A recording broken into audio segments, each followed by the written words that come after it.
Welcome to another episode of the Words to Your Mother podcast, where we talk openly and honestly with the goal of normalizing mental health conversations until even your mom gets it. This podcast episode is a conversation with longtime guest and friend Jack Berkenstock. This was our original interview back in 2019. I remember that time before the pandemic. We covered a wide range of topics, including working with at-risk kids, sexually problematic behaviors, co-occurring mental health disorders, tabletop gaming, the Bodhana Group, and Save Against Fear 2019. We had a lot of community engagement and question asking on this one, and I really hope you enjoy. Know how I am with technology. It's a lot of fun.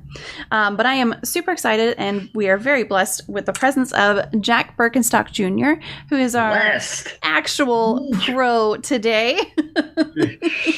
It's my boy, Jack D.E. Bear. Hello, how are you? Hey. Thank you for that follow, D.E. Bear. I appreciate you. So Jack Berkenstock Jr. is a master's level therapist who has worked in the human services field for 25 years. He's received his master's degree in human services in 2008 and has an extensive history before that working as a direct support professional. He has worked predominantly with at-risk children and adolescents in settings included inner city education, recreation, and residential treatment facilities. He specializes, and he vapes, there you go. He specializes in working with the victims of and perpetrators of sexually problematic behaviors. His work has also included supporting adults with intellectual development disability with sexually problematic behaviors. And all of these experiences also involved working with co-occurring mental health disorders. Jack is the executive director and one of the founders of the Bodhana. Bodhana. It's Bodhana, like the old Richie Valens song. I got you. Okay, so the Bodhana Group, a 501c3 organization that utilizes tabletop gaming for education, skill building, and therapy. Bodhana is based in York, Pennsylvania, and I'm super excited to get to talk about Save Against Fear as well, which is a big production of the Bodhana Group. So we don't have a lot to cover at all. No. Nah. We're just going to hang out. So as you guys know, I have a queue. Anyone who is new here, if you have a question that you would like to put in, I will show you what that looks like. You type exclamation point, the letter Q, and then say, what is your favorite color? And it will give you a confirmation that it has been entered into the queue. One thing to note is that it is one question per person at a time. So if you try to ask two questions, it'll only add one in. But like Alex could ask a question, D.E. Bear could ask a question, Bite Mark could ask a question. All of those will be on there. And then as we go through, I'll make sure that those get answered. If they fit in with the conversation, we'll answer them right away. If not, then we'll wait until the end whenever we kind of open it up to additional questions. Oh, look at that. First question already. What is your favorite vape flavor? Actually, I just got a bottle the other day. It's a flavor called Juice Head, and it is a pineapple that has a splash of grapefruit added. And I'm actually just going to start to try 0 milligrams of nicotine.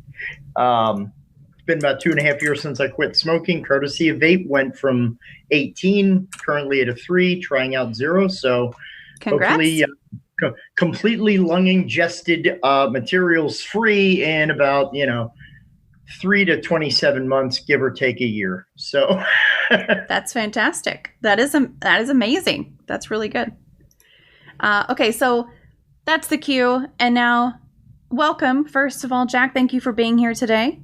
Thank you for having me. This is I love the questions that are lined up in the discussion. So thank you for inviting me on. And again, thanks to Mike Fields, my bro from down south, who was a guest a few weeks ago, for connecting us. Yep, absolutely. Yeah, he mentioned you.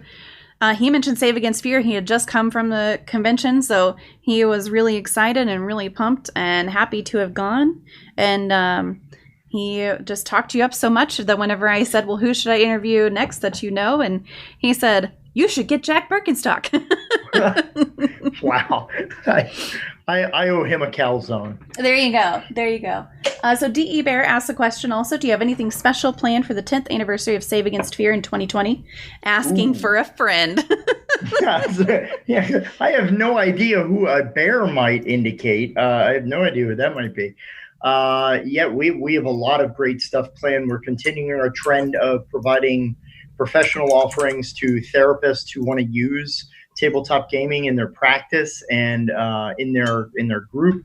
So we are hot on the heels of sharing information and community with about 28 professionals from all across the country.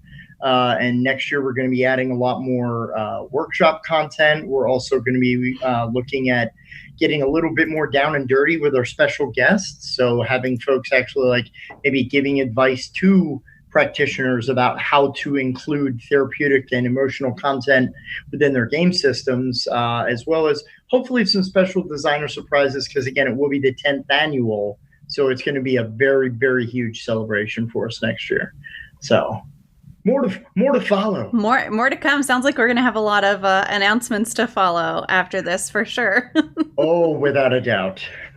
So while we get into kind of all of this, we'll just start off with a softball question, which sometimes winds up being one of the longest questions and answer pieces actually for us. But why do you do what you do? What interests you in mental health, and how did you get inspired to get into this field? Well, I wasn't cutting and selling appliances, so I figured it's actually Fair. only a partial truth there. Honestly, we often talk about like the reasons that people go into the mental health field, especially considering, a lot of the challenges and difficulties that, we deal with in helping people get to that healing place.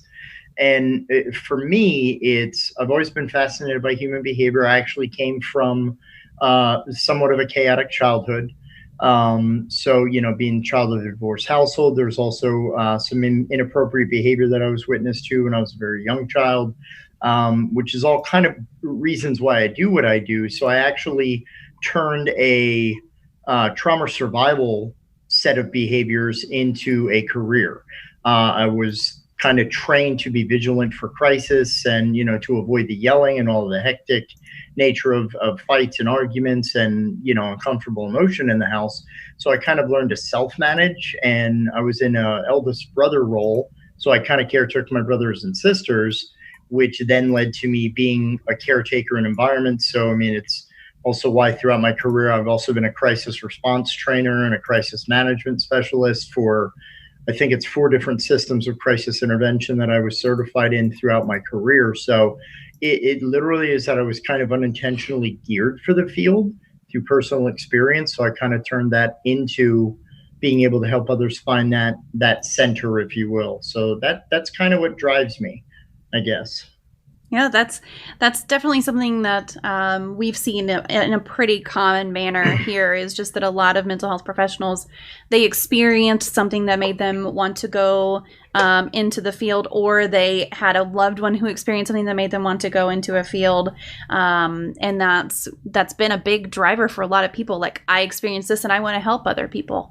So I think that's a great explanation. Alex has a question. He says, have you ever advised anyone to become a therapist? And if so, why? Well, I've advised quite a few people that I've worked with and that are friends of mine over the years. And usually why I kind of advise them is it's that rare thing that like people think that a therapist's job is to tell people what to do. And I'm like, no. You're the job of a therapist is to establish a rapport and a connection with someone, so you can give them advice to let them think through what they are going through, so they can kind of come to their own conclusion. So, as opposed to, well, I give great advice. Well, that's great. That doesn't make you a good therapist. That actually makes you a person that might get annoying to people, because we all have someone who gives it, what you should do is blah, blah, blah. And, ironically, the first thing our brain does is actually shut that off because it's an external potential source of danger. So I had this little thing. It's a little kitschy, whatever, that I bought at a yard sale for like 15 cents. It says, what some people need is a good listening to. And I really think that that's kind of at the heart of what prompts me to tell people to go into this field, that if you're good at listening without judgment, and you can guide a person to self-reflect, that to me is the mark of a good therapist. Because I'm not in your life 24 hours a day. And if I ask you a question or guide you to something in a session or in group during group is easy. Therapy after group is where true therapy is. It's how you take this stuff out into the world. So if you have a person who just tells you what to do, they're not with you all the time. So it kind of doesn't work. So people that are good, have good empathy, good listening skills, good compassion, but can also, be very firm and direct, because that's another part of therapy. We have to say, well, I think you're making a bad choice, and here's why I think that. Figure it out, take that back for what it's worth. But yeah, so I've advised a lot of people to. I've also advised quite a few people to please leave the field. I mean, not, I'm not the world's greatest gift to therapy. I do well, I get by, but there are people who overshare their own experiences, or there are people who put it too much. So, well, what I would do in a situation. It's like, well, you're not them, and it's, well, what do you think you should do? Well, we'll think about that. Yeah. Hope that answers that question. Yeah, I feel like it did. Alex, that was a great question, by the way. Thank you. Yes.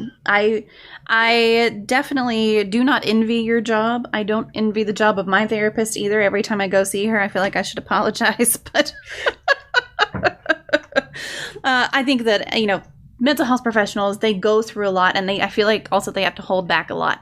And that is not something that many people can do.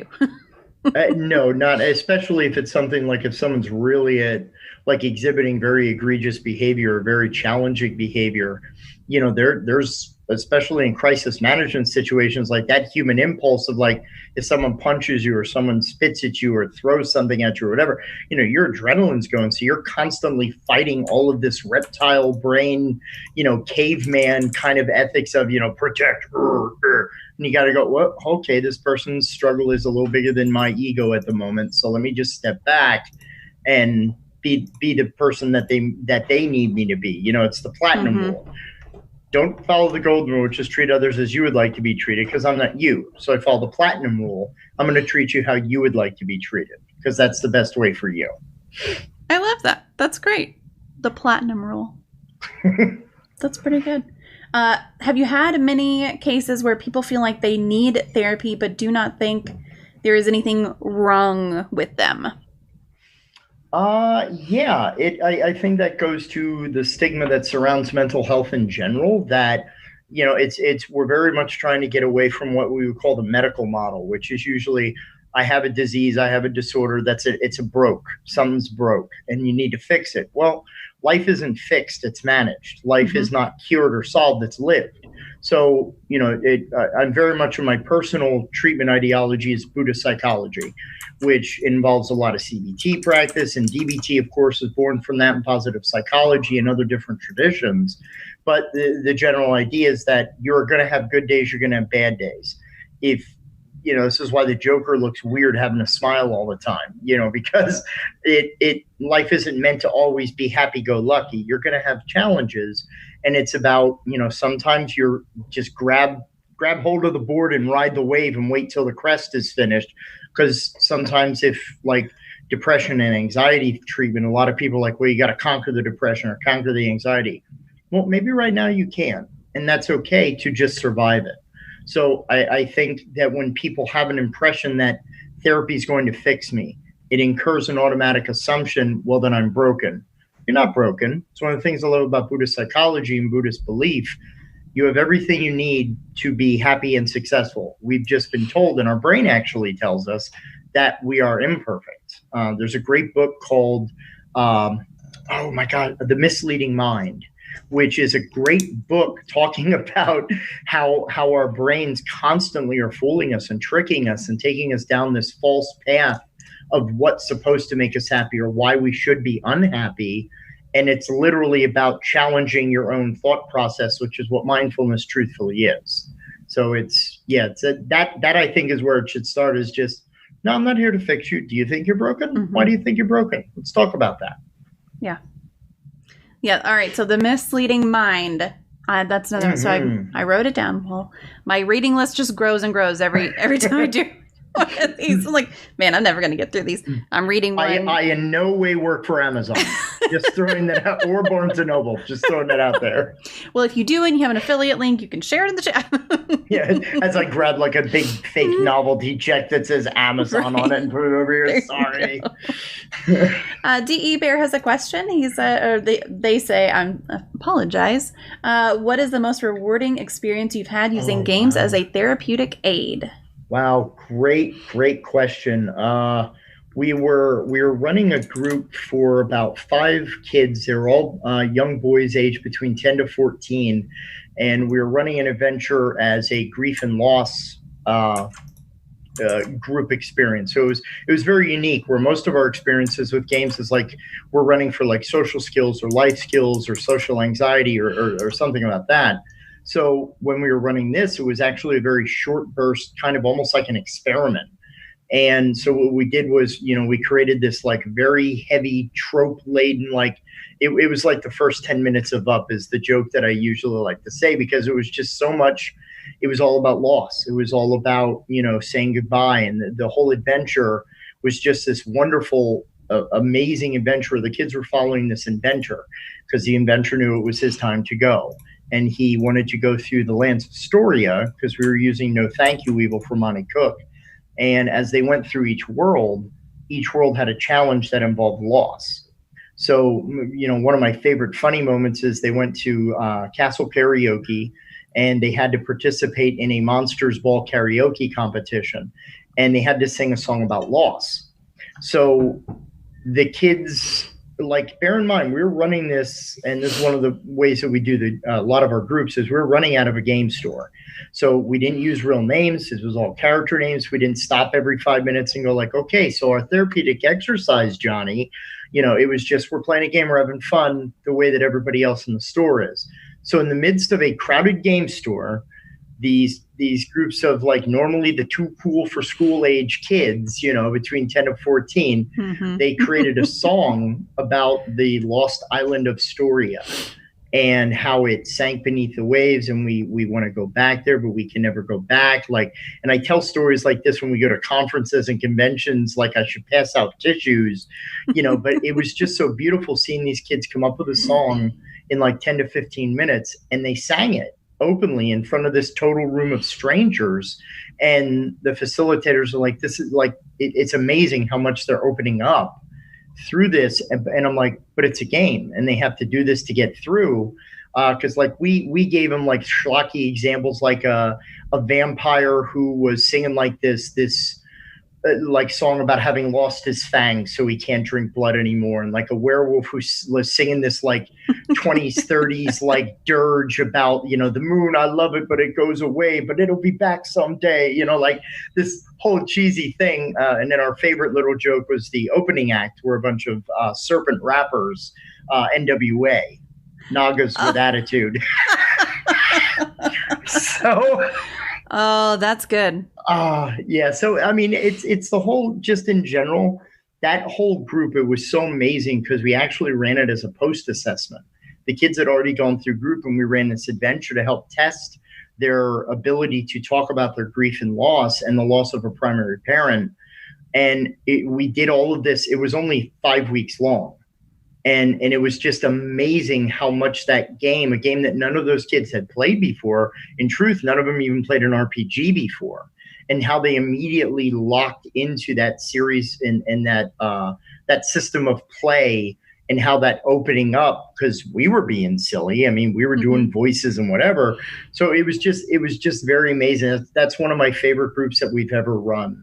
Was that group for Olivia's House, which is a local agency that works with children and families. Oh, that's great. Okay, so we have another question. So what is your suggestion for guiding someone to therapy that might be resistant to the idea? I think a lot of it is really not forcing a person into it, but helping a person understand, like, well, what is it in your life that you'd like to change, if anything? What is it? Where is it that you're struggling? And I think the biggest part is really rapport. because one of the big things we talk about with any treatment modality is like you have so many different ways and systems and approaches. You have, REBT, CBT, DBT, every T in the absolute universe, right? And people are like, well, which one's the best one? And which is the research driven, blah, blah, blah. And it's like, okay. With some exception, where we talk about like EMDR or something that, is like a very focused approach, it really, the biggest thing is the rapport with your clinician, your provider, your therapist. Because if I like you, I'm going to buy into what you're telling me and I'm going to trust that you're there for me. So I would say that one of the biggest things is to help a person find a therapist or a practitioner that they connect with, even if it's something like you both like Doctor Who, or, you're both into sci-fi flicks, or, you love the music of Justin Bieber. I don't know, whatever, whatever the reason is, this will really help you lock in with that person, which I think will then make them more amenable to treatment, because then it doesn't seem stodgy or forced. So that's what I would say to get them to it. Yeah, no, I think that's great. And the individual that Alex is talking about specifically, I don't know if you're gonna make that happen, but good luck. All right, how to get somebody to go to therapy? Yeah. So the next question, and this is gonna sound a little weird, unrelated, but after our very first guest here on the show talked about her super passion for true crime and serial killers, and then the very next guest also talked about a passion for serial killers, I have started asking most of the professionals that I have on here whether or not they have a favorite serial killer. So do you have a favorite serial killer? I have. I'm actually interested to see that if at some point you're going to put like a leaderboard to see like if certain ones are the predominant favorite. That is a great idea. like tally everyone's favorites and go, okay, currently in the running is so and so. Wow, thinking about it, I actually have two that are kind of constantly like warring with each other for different reasons. I know you can't read it, but there you go. Criminal leaderboard. That is awesome. Is I'm kind of torn on one side. I really, really have always been fascinated with Ed Gein. Just the fact that if you see interviews with him and, you kind of like chat with him, he wasn't a malevolent spirit. He was just, it's hard to tell, like what was, because then you have like the whole thing of like the over religious background and, just like where he lived, but then the ferocity of his crimes and just how out there all that stuff was for like, was it Wisconsin back in the 50s? Like that didn't happen then. That was all, it did. We just didn't have YouTube to talk about it. Like, so he's one. And then the other, just because of the sheer, I guess, malevolent brilliance, would probably be H.H. Holmes, just for the whole idea of the murder castle and the insurance scams and all this stuff. So yeah, I'd say that those are probably my two fascinating, but as a close third would probably be Albert Fish, because again, just the fascination with all of the, he had a lot of sexual crimes that he committed, and he was another very interesting case of like the product of a very, very aberrant upbringing. So yeah, the really out there ones, I guess, but if I had to pick one, Ed would probably be my number one. Okay. All right. So our next question is there a movie or show that you feel almost everyone should watch, related or unrelated to your field? And yes, Bite Mark, I agree. A serial killer leaderboard is absolutely necessary. And believe me, it is going to happen. Oh, that's so awesome. I actually, The Woodsman is a movie that I would say that is related to my field. It's a movie starring Kevin Bacon, and Mos Def is also in it, starring as a probation officer for Kevin Bacon. And the whole idea is he is a child molester who is released, and you're following his journey as he gets out of like trying to adjust to civilian life. And, you're never quite sure if he's trying to protect this little girl or if he's predating against this little girl. But the reason that I like it is it shows a lot of the realities of a person who wants to get better, because there's a lot of misconceptions about people with sexually problematic behaviors. We have this ideology in our mind of like this, leering trench coat wearing, like, dripping with malevolent sweat kind of pervert thing, where no, we have people that, we're actually learning that to a large degree, sexual interest in the brain towards children or animals or something at that point, it's kind of set into the brain. It's no different from someone who likes blondes or someone who likes redheads, or if someone likes guys who dress like firemen. We know what happens in the brain when we get stimulated. We don't know why it happens. So but I love The Woodsman. It's actually a movie that we use for groups a lot, to help the guys recognize cognitive distortion and thinking errors that we're teaching them about. We also use it as a good way, especially if you have intrafamilial offense, which is actually the most common. The number, it's about 92% of all offenses happen by someone who is known to the victim. 76 of those 92 are a family member. Wow. So when people talk about stranger danger, well, sorry, that's not the way it happes. Yeah. It's Uncle Joe, and no one wants to talk about Uncle Joe because no one wants to break up the family, or it's dad or it's mom. Yeah. And, sets a lot of pressure on a victim. That's why a lot of stuff gets underreported. This is also why most things on Megan's Law are not actually child predation. It's mostly date rape, spousal abuse, and, things of that nature. Yeah. But yeah, The Woodsman, incredible movie. So, good question. Yeah, Alex said the same question, but should read book. And he also said that's weird because Kevin Bacon played a molester in Sleepers as well. Yep. Wow, that is someone watching him? No, just sorry. Yes, gallows sense of humor is another part of, it's another byproduct of working in this field. People are like, oh my God, you monster. It's welcome here. Trust me, it's welcome. All right.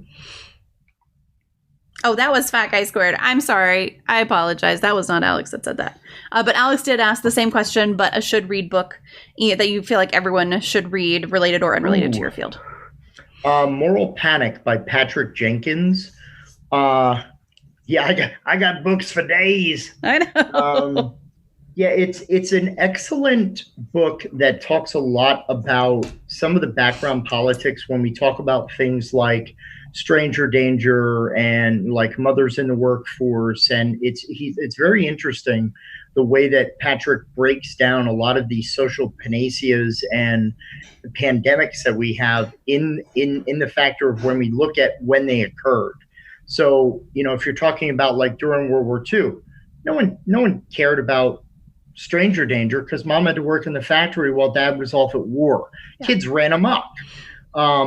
So then we started at that point, we then started focusing on, one aspect of this. But then when we got into like the 60s and 70s with women's lib and women started entering into the workforce, then all of a sudden it was, no, we can't leave our kids at home because of stranger danger. Even though the statistics of intrafamilial abuse, that, sexual abuse is America's worst, best kept secret.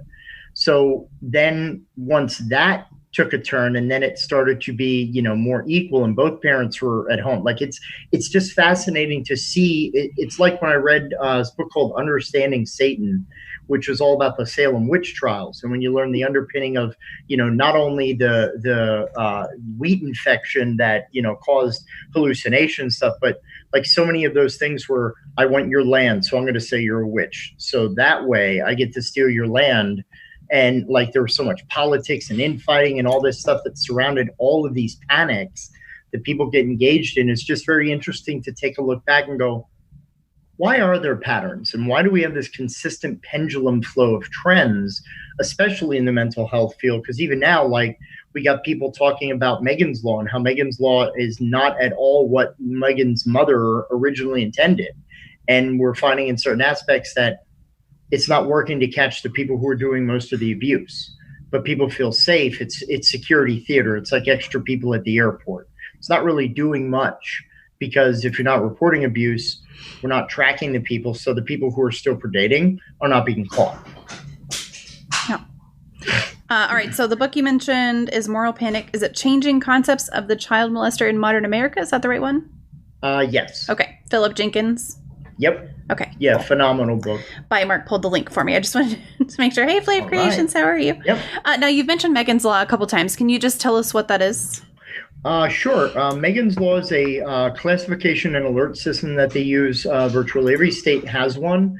And the whole idea behind Megan's Law is that if you have a person who has been caught for one or more sexual offenses, the person goes on to Megan's Law, and there's typically multiple tiers. So you may have like tier 1, which is very minor or introductory offenses. They'll usually get like 10 years on Megan's Law, and that typically requires a person to have to go in quarterly to the police station. You get updated photographs, you got any new tattoos, but your picture and your address and such are posted online. Now, the unfortunate thing about this is we run into multiple different stories and encounters where, if someone engages in a behavior when they're at a young age, the predilection of people to think is, well, because you engage in this very egregious behavior, which, again, I'm not at all arguing that sexual offenses is not a special type of criminal behavior. But what I'm saying is that there are multiple reasons why people engage in this behavior. Sex is not the purest motivator. Or as I always used to say, sex is not the destination, it's the vehicle. So I've worked with children and teens who offend because they were offended. I work with kids and teens who offend because they want emotional attention and validation. I've engaged with people who did it pure for revenge, and it was the quickest way to get a reaction out of people or out of the family.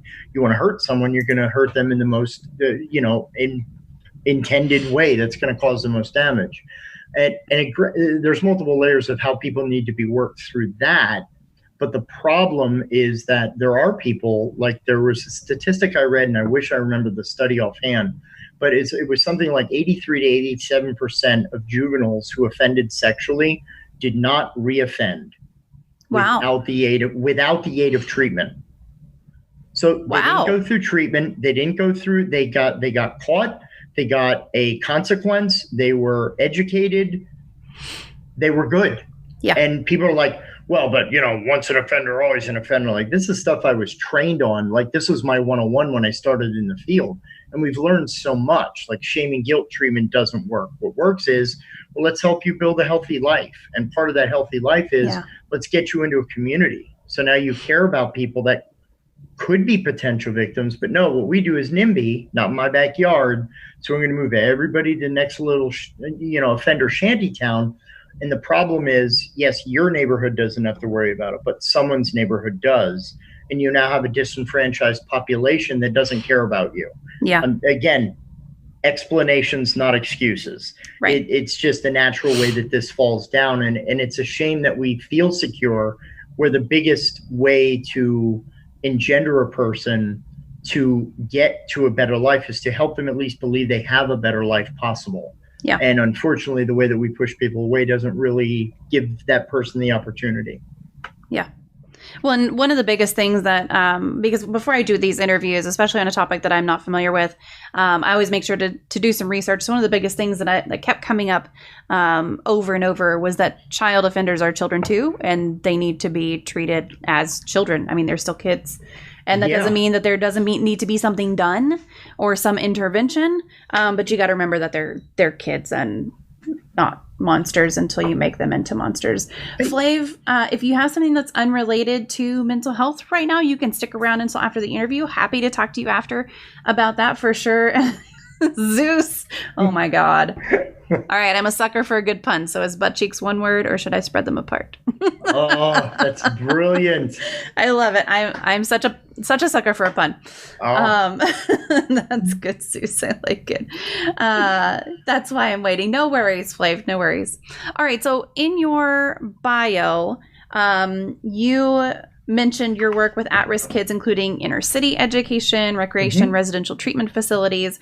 Do you find that there's a really significant difference in the problems facing inner city versus rural or suburban youth that places them at risk, or in maybe in different ways, or more at risk or less at risk?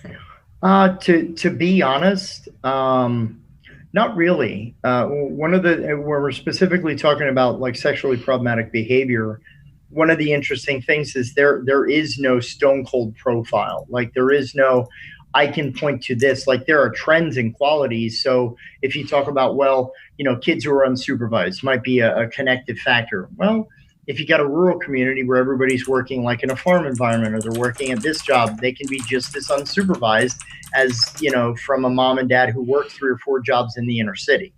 In terms of like criminogenic, I mean, even though they're not true reality, I mean, you got just as much criminal activity out in the sticks as you do in the city. Right. Your drug of choice may be a little different if we're talking about something like that.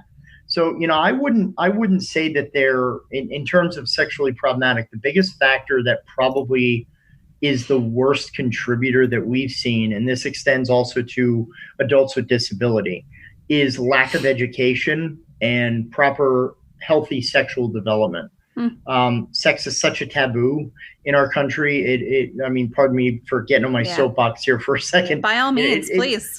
It literally, it makes me sick how twisted we are as a country and as a culture about sex that, okay, girls, now you're taught to keep it as long as you possibly have to hold on to it. But guys, man, get it as quick as you can. Mm-hmm. And, the one's a stud and the other is a whore. And it's, so we're automatically set up culturally to be at this divergence or this diffusion where we have different goals, and then we wonder why relationships don't work out. Well, go figure. We've set you up for war. We've even told you which are the black and which are the white pieces on the board. So when we talk then about like if it's persons with disability, it's literally like, well, I had a parent ask me one time, well, who put this idea in my son's head that he could have sex? I was like, biology? I mean, I'm trying not to be a smarty pants here, but quite simply, that's a biological imperative. It's something we all have to figure out how much of it we want, how little of it, or whether or not we want it at all. But we don't talk about that. You'll figure it out. And then we wonder why we get so many teenagers who get into trouble for sexting naked pictures of themselves to each other. Well, that never happened in my day. Well, of course not. You traded Polaroids. It was different technology. From the moment we found we could paint on cave walls, we painted boobs and penises. Like we're obsessed with sex because it's part of a biological imperative, right? But we don't talk about it in a mature way because either, that kid won't understand it. Well, not until you tell them about it. Sure, of course. I don't understand astrophysics until I take a course on it. Right. It's really not that much different. So, education is the big piece.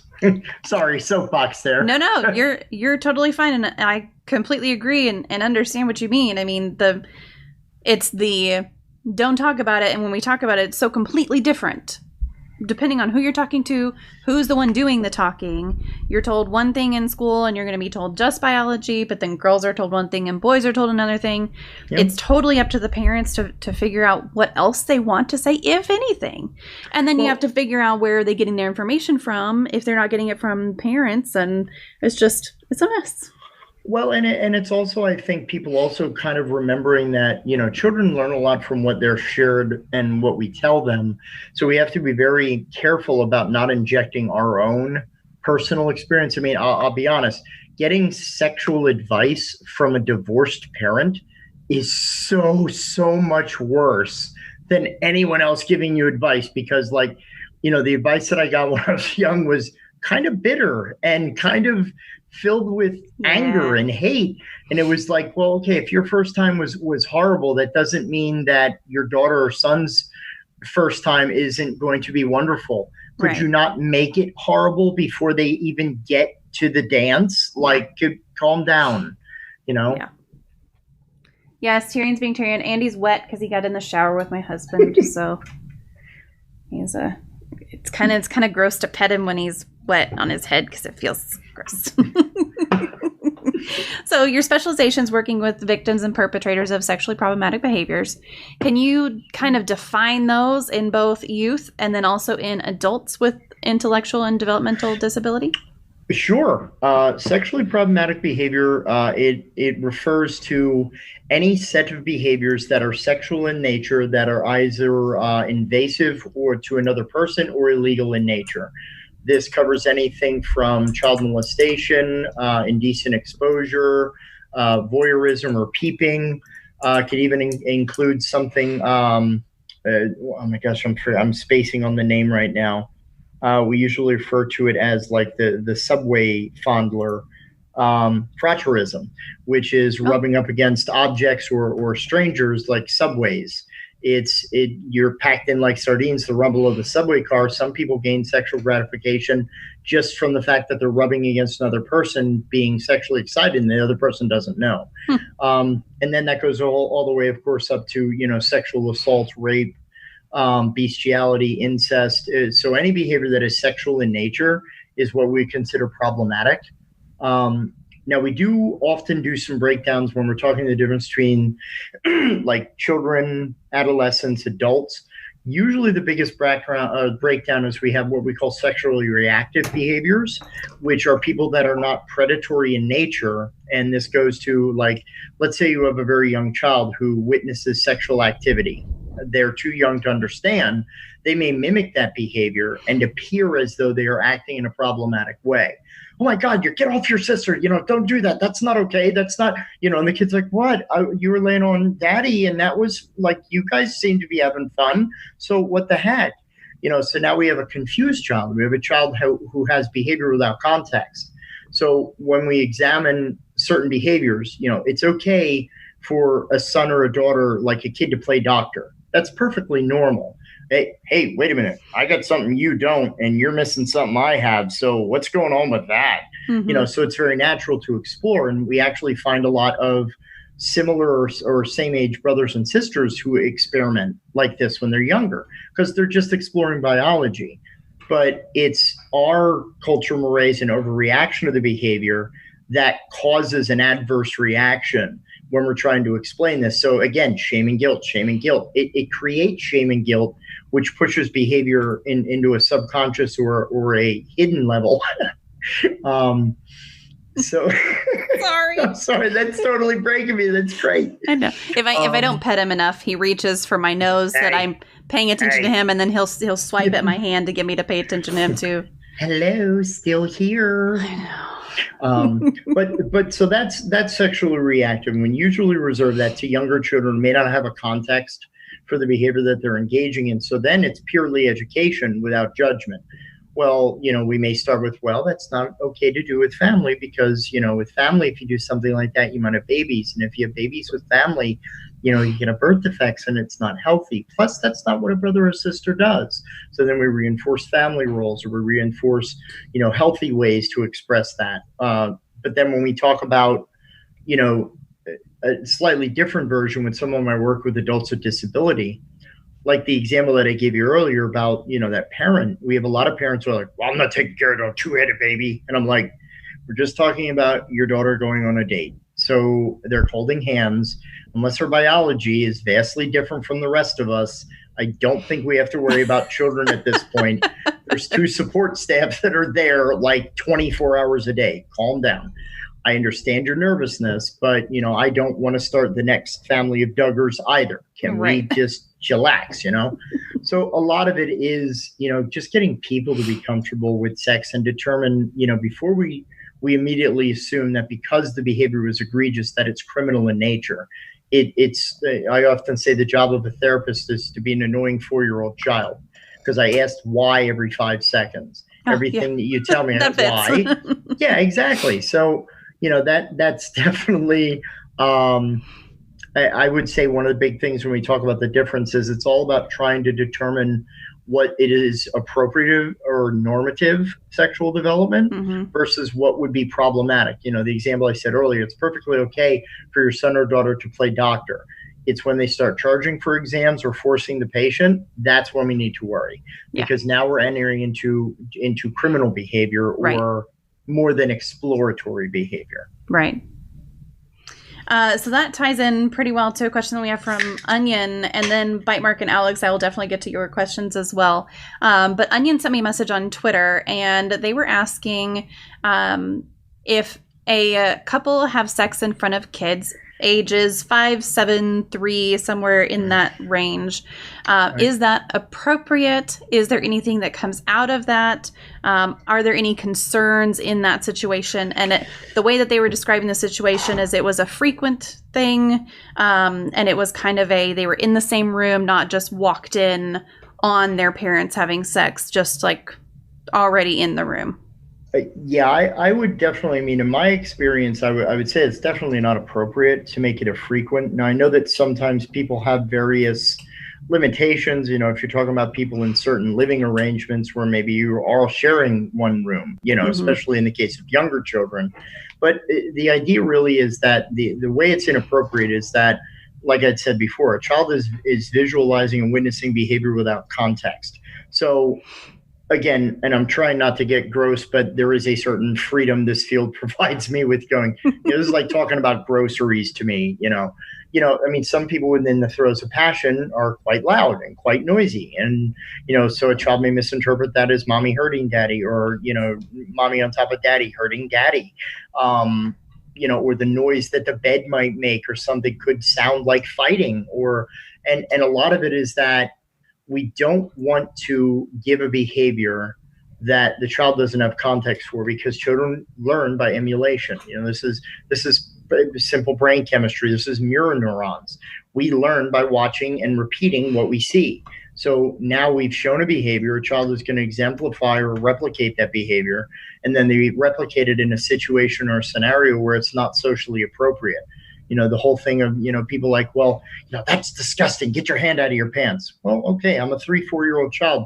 Man, that feels great. Right. So I want to do this all the time. But then I said, no, that's bad. No, what we mean to say is that's bad to do in front of other people because that's a private thing. Yeah. It feels good, and it's a natural bodily reaction. Again, person's personal faith notwithstanding, biologically, nothing wrong with that.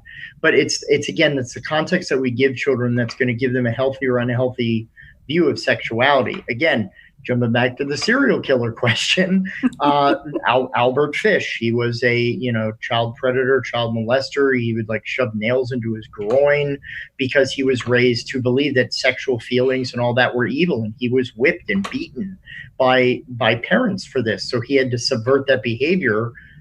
Again, I can't guarantee that it would have been, all aces and eights, but there is a lot to be said for children that young should not be witness to that behavior, because they, even developmentally, they don't understand what's going on and how that is. And so, I would say that especially at any age, you shouldn't probably be watching your parents have sex. If it's accidental, okay, occasionally, like you said, it wasn't walking in. No, it's not like, I think he's asleep, let's do it. You don't know. And, best to err on the side of caution, especially if you're saying it's like a consistent thing, that I would say is highly problematic, just in terms of healthy development. Yeah. In one instance, not to get too detailed, but in one instance, Onion was saying that they gave the 5-year-old an iPad so that they could have sex in the same room. And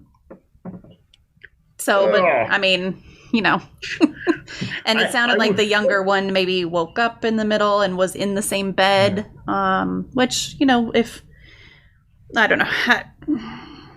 I don't know. I don't know the whole situation. I only know this question related one. So. Yeah. It's one of those things that you're never really sure how someone's going to interpret or, view the behavior that they're engaging. Let's look at our own different examples of the way that, if we see people interacting in the community in a way that's not normal, I guarantee if you have 8 people in a diner, 2 of them start fighting, you're going to have at least 6 different interpretations of what was going on in that situation. Right. Not let alone the people who are having the argument. You know what I mean? So just best on err on the side of caution to just not have that in front of children if you can at all avoid it. Yeah. Yeah, and I've definitely had to have the don't touch yourself in front of other people conversation. And we pretty much both just kind of reinforce anytime it happens. We have our youngest he just turned 6. And so a couple years ago, he went through a phase where he was just constantly, and it was like, look, I get it. don't do that in front of me. Don't do that in front of anybody else. Yeah. Like, that's something that whenever you're in your bed asleep or whatever, that's fine, but not here. Yep. Not in the living room, please. Yeah, exactly. And dear God, not at school. Right. Oh my gosh, yeah. And why is it only when SpongeBob is on? Can we talk about that, please? Sorry. Right. Okay, so a couple more questions from the queue. Bite Mark asks, do you like cats?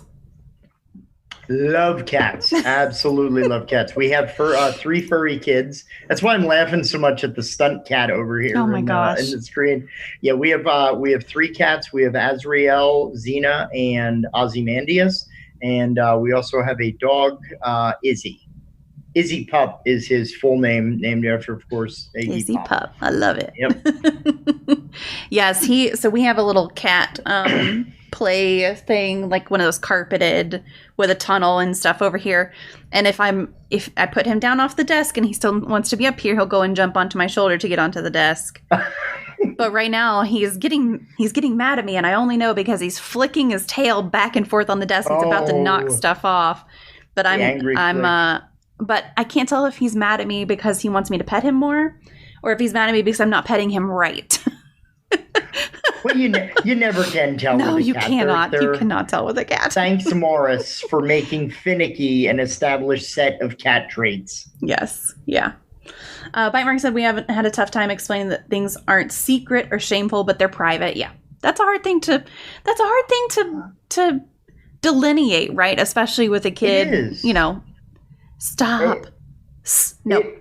Usually it's trying to explain, like, private is often a better word than secret, because private's like something that you want to keep from other people, because secret, again, in my trade, secrets are bad, because secrets are like, I can't enjoy kitsch stores anymore. Like, I go into like on a roadside stand and it's like, oh, look at this, it's this little bib, and it's like, what happens at grandma's stays at grandma's, isn't that cute? And I'm like, that's not cute at all, that's horrible. Because in my mind, it's like, what happens at grandma's stays at grandma's. Mm-hmm. It's one of the byproducts of working in the field this long, but secrets are bad. That's how stuff gets, undiscovered, and how stuff continues on. But yeah, I agree. That's a hard thing to it is, for sure. Sorry, I'm just throwing some treats across the room so he has to find them and will leave me alone for a minute. He likes to hunt. Thanks, Slay, for that. I appreciate it. Alex asks, what is your favorite game and why is it D&D? It is not D&D. I will throw the covers of truth up into the air. Hard question. I actually have two favorite systems historically that I can pick up and play at any given point in time, and 2 or 3 current systems that are my faves. So two of my favorite all-time systems. One is the Ghostbusters role-playing game that was released by West End Games in 1986. It is currently out of print, very hard to find. Now, this is partially because I've seen Ghostbusters over 350 times. It's my favorite movie ever. You'll actually notice that I have a picture of the 3 original guys up there in their commercial. I also have some art from the board game back here. I just bought a jacket with patches all over the place. But it was one of the first role-playing game systems I actually played for reals, where I actually learned the rules and learned how to play. And that kind of sparked my interest in role-playing. Then Call of Cthulhu is probably one of my all-time favorite systems, because I love H.P. Lovecraft. I love the writings, and I've actually ran tons of different adventures in COC over the years. Currently, I'm really digging Kids on Bikes, Doug Lewandowski and John Gilmore. It's like Stranger Things, the RPG. I've heard good things about that one. They actually just came out with Teens in Space, which is like a sci-fi kind of adventure where instead of controlling a powered ally, you actually control a ship that you share ownership of. And you use points to buy into I want a laser gun. Well, if you spend points to buy it, you control that laser. So when it fails, you narrate the failure. If it succeeds, and you narrate the success. And then one of my other personal favorites is just a game called RetroStar, which emulates cheesy 70s science fiction. and that was Spectrum Games, designed by Barack Blackburn and Cynthia Celeste Miller. It's just one of my personal favorites. Because I love, I'm 47 years young, so I love my Buck Rogers and my Battlestar Galactica and my Star Wars, all my cheesy sci-fi. So those are my favorite systems as of current. Yeah. I don't hate D&D. I just played so dang much of it, and I'm really not a fantasy guy. That's totally fair. That's totally fair. It doesn't have to be D&D. I liked Alex's phrasing of it, however. D.E. Bear says he really likes Ghostbusters. RetroStar's amazing, yeah. Get back to us when your watch counter's in the thousands. So my favorite movie is Labyrinth, and I have watched it over 1,000 times. But it's a great movie. But it's mostly because when I was a kid, I was 2 years old, and I, for whatever reason, was obsessed with it and watched it every single day for over a year. Were you and I still watch it at least once a year. Were you similarly obsessed with Dark Crystal? I don't like Dark Crystal. Really? Yes. Wow. I don't know. It's got to be Bowie. It's got to be Bowie then. That's what it has to be. It has to be. Come on. Most definitely. At least once a day. That's a good point. Yeah, Dance Magic Dance. There you go. Alex says, how did you feel about the show Caprica? I have to say that I am very much a classic Battlestar person. I didn't like any of the reboot, either of the new ones, whether it was the new. I didn't mind Battlestar 80, mostly because it was still cheesy. It wasn't as good as the original Battlestar Galactica, but yeah, the newer stuff I don't really care for. But this is coming from the man who currently is watching reruns of Sanford and Son, Jefferson's Facts of Life. Like I'm an Addams Family. Like that's at least till the Orville comes back on. That's what I'm watching right now. There you go. We have been live for an hour, so if you haven't been drinking your liquids right now, water preferably, something hydrating and not alcohol, like Slay is pointing out there, but I don't like Dark Crystal either. See, it's not just me. Wow. I don't like Brian Froud's art style. This is my best guess for I don't like the Dark Crystal. I don't know. And I tried to watch it with a guy that I really liked at the time for the very first time, and I still didn't like it. Still have no positive associations with that. Yeah, it's like a different, because personally I was terrified by the head come off people in Labyrinth. Like they scared the bejesus Those out of me when I was a one kid. Of the most terrifying things in there, that's for sure. But I love the spider crab walkie monster thingies in Dark Crystal. It was very weird. Yeah. So what co-occurring mental health disorders are most common in kids presenting with sexually problematic behaviors? And then also, same question for adults.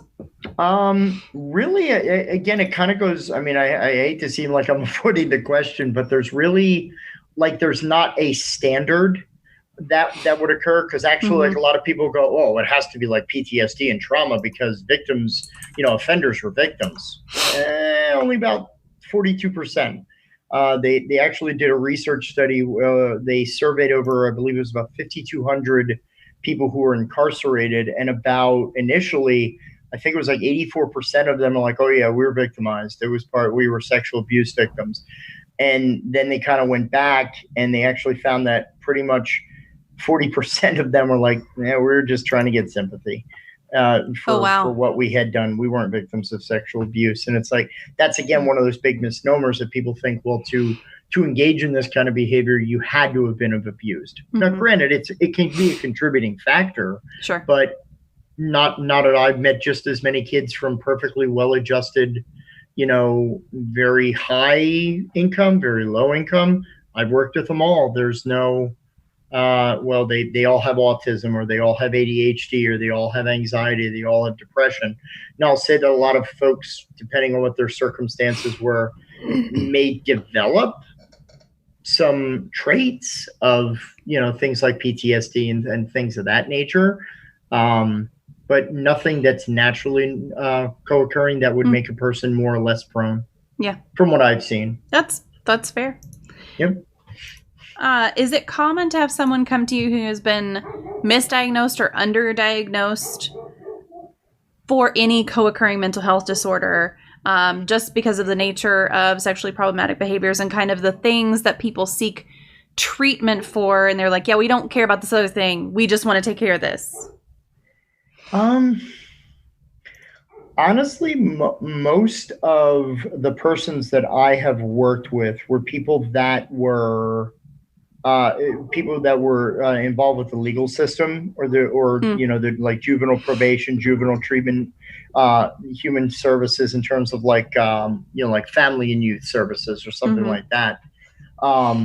So most of the time, I would say that the biggest thing that I've seen, it's not really like a co-occurring thing, but I think one of the biggest trends treatment wise that really can impact treatment that I've seen is the whole nature of, I don't want to talk about it. I just want to put it behind me. So I don't want to ever talk about that thing. And I'm like, okay, part of me agrees with you, because we don't want to focus only on the bad thing, because then you're focused too much on the negative aspect of the person, as opposed to what we're trying to do, which is build a positive self-identity, a success identity, if you will.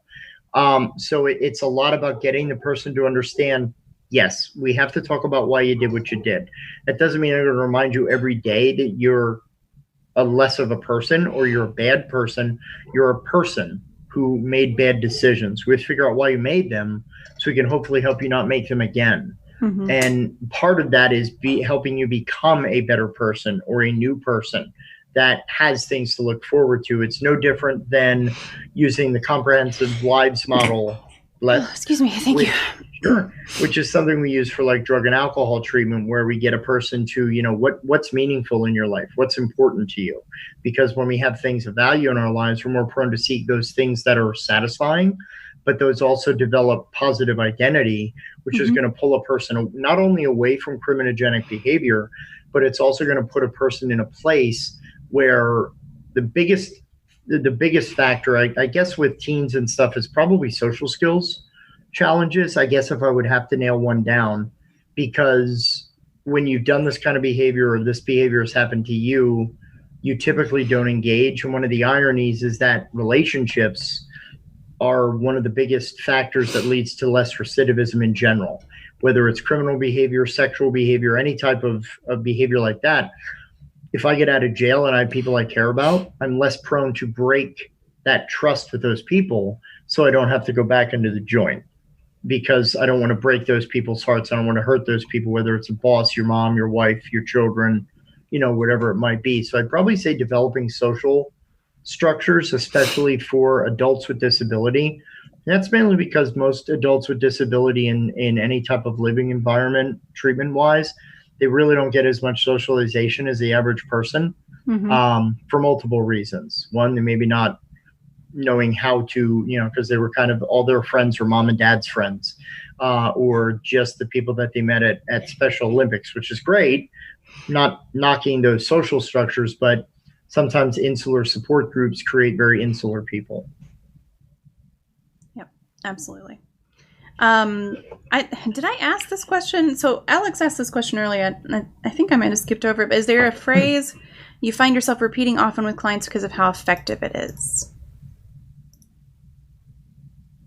Probably my own personal mantra, which is "This too shall pass." It comes from my Buddhist leanings and my Buddhist psychology leaning, but this too shall pass is just, yeah, you're mad, but I guarantee you're not going to be mad in like 2 weeks. Or you're sad. Well, the sad will go away. The anxiety will go away. Well, when? Don't stress yourself out on it. It shall pass. Right. Well, what if it comes back? That too shall pass. Well, life sucked for the last 3 months. Hey, maybe in month 4 it'll hit, and maybe in month 4 is when it will pass.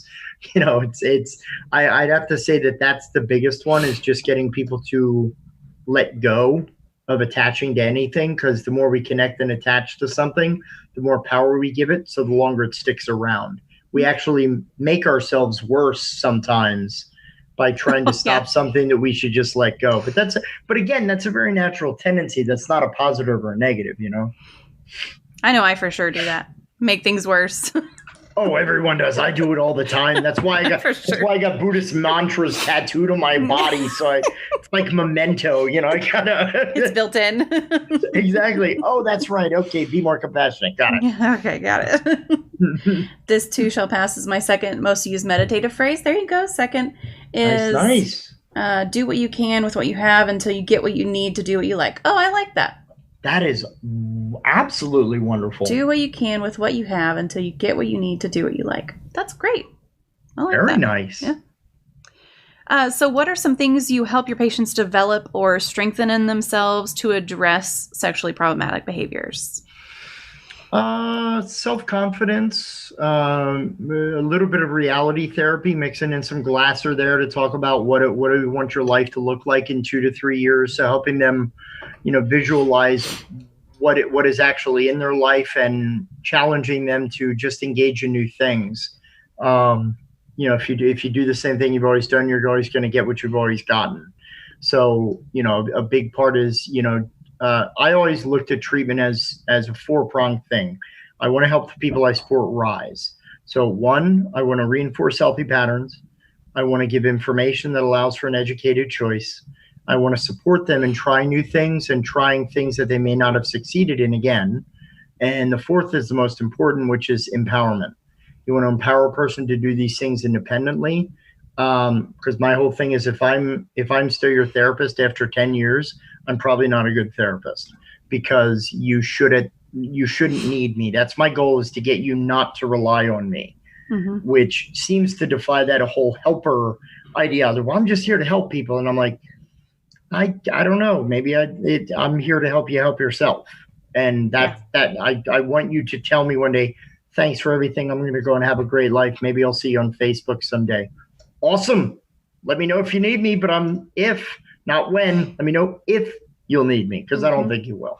Yeah. So confidence, self-identity, success identity, and just the ability to recognize and manage when things aren't going well, that eventually they will be. Yeah, I think that's a really good thing, and trying to work yourself out of a job. We've heard that here before too, just with the, your whole goal is to kind of get to where you feel supported enough and you feel confident enough in yourself that you can make the decisions and move on with whatever is blocking your path at the time. Yep. I think that's great. Cool. And please let me know if I'm too verbose on any of these questions, or if it's like, you've been great. What's that Dutch phrase? My mouth goes like a duck's behind. You ever hear that phrase? That's like a PA Dutch thing. It's like when ducks swim, their butts like go blah, blah, blah, blah, blah, and they waggle. Okay, so it's my mouth. Hang on, say it again. I'm writing this down. My mouth goes like a duck's behind. I'm being PG for the. Is it like a duck's ass?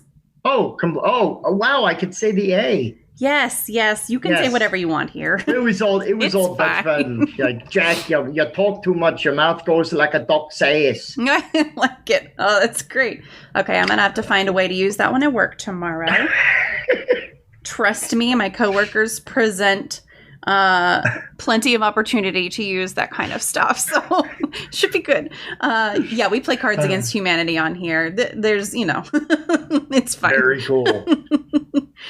So does tabletop gaming come into play all the time, or is it on kind of a needs basis? Actually, the tabletop gaming is it's connected to the reason of why we started Bodhana. Tabletop gaming, I think is a powerful additive to any type of therapeutic approach. It's more of a toolkit than its own modality. And it's not something that I always use currently in the sexually problematic realm. It actually, Bodhana and the whole idea behind using therapeutic tabletop actually came after a pretty pedestrian use of role-playing games. At the time, we were all direct support professionals. We were working on the unit. It was an RTF, residential treatment facility. So we had a floor of 36 kids. So we were like, Saturday's one hell of a long day. What are we going to do with a 16-hour Saturday? And we were like, D&D? Because we were all gamers. So we were like, let's play D&D. And the people on the floor were like, all right, explain this D&D. So we're like, oh crap, here we go. Like, are we going to hear the Satan thing, or are we going to hear the escapism thing? Like, what's it going to, it's like a roll of the dice of why D&D is evil, right? So eventually the one that they settled on, and again, I'm sorry I'm laughing, I just find it so hilariously uninformed, was they go, do you really think it's appropriate that we're playing a fantasy role-playing game on a sexually problematic behaviors unit? And I was like, I literally, give me a breadcrumb, I don't follow. And they were like, fantasy, sexual fantasy. And I went, oh, you got your Freud mixed in with your Tolkien. Okay, two totally different fantasies here. This is orcs, goblins, elves, and dwarves fantasy, as opposed to Marquis de Sade fantasy, which, right. no. But we do promise no chainmail bikinis. So after much, which would be ineffective, obviously. Completely. So after much deliberation, we convinced them to let us play RPG on the unit. And at first it was like, well, the kids are going to have dice and we'll collect all the material. Well, they're going to draw maps. So they're going to like leave and escape. If they're going to run, they're going to run. We don't have a locked facility. So why are you even worried about it to begin with? This is not an episode of Hogan's Heroes. Calm down. That's my other thing. I make cultural references that are all before 1991. Just wanted to throw that out there. But we eventually ran it, and it at that point, it wasn't a deep therapeutic dive. It was literally the kids started behaving better, obviously because they enjoyed playing and they don't want to be off level, so they would ruin playing in the RPG. Then we had kids looking out for other people because they wanted that player to engage in the fun as well. And some of the, like, you're a cleric, dude, don't blow it. Keep yourself cool. Don't step away. Don't fight him. But then years afterwards, when we started examining role-playing games and potential therapeutic benefit, we actually got it through Rich Thomas, who was a creative director of White Wolf, and he now is the CEO of Onyx Path Publishing, which does Pugmire, Cavaliers of Mars, tons of great systems. Yeah. But Rich actually supported the first Save Against Fear, and he was telling us about people over the years who had been using the Worlds of Darkness setting to conquer personal demons of abuse and trauma. They were playing against monsters, healing the hurt within. So I refer to this as like my sun shone through the clouds moment, where we're like, oh, that's what, yes, that's when the chocolate hit the peanut butter. And then we started to go, well, wait a minute, let's start thinking about our own gaming. Because at this point, the facility had already shut down. We had started Bodhana as a training company, but no one was paying for the type of training we were offering because all the facilities were closing. Okay. So we started examining our own gaming and like what gaming meant to me as a child in a divorced household whose, parents were very kind of obsessive fighting with each other, and some of the other social struggles and challenges that I had. I started to examine what I played and who I played and why I played. And then everybody else in Bodhana started doing this as well. And we started to say, well, wait a minute. If we got all that stuff out of RPGs and we weren't therapists back then, what if we injected the therapy into it with intentionality? What if we meant to do it this way? But again, it's not club you over the head with therapy. It's let's design a social challenge when you go to the marketplace, or when you talk to the king, or when you're taking the job from Mr. Johnson in Shadowrun, or whatever game you want to play. That's when we started going on this long road of RPG being able to be intentionally therapeutic. And also board games. You can play a lot of board games that are intentionally therapeutic as well. I can teach a kid more about cooperation and collaboration playing Marvel Legendary or Castle Panic or Battle for Hogwarts than instead of some dry antiseptic group. And it's like, okay, children, remember, everyone practice your reciprocal communications today. 10 apiece, what? No, let's play this cool game where you're Captain America and you're beating up Dr. Doom, but you have to talk to the other players to strategize how you're not going to lose. Let the game teach. You don't have to teach. Let the game do it for you. Yeah. And kids will naturally gravitate. So it's something that we very much have.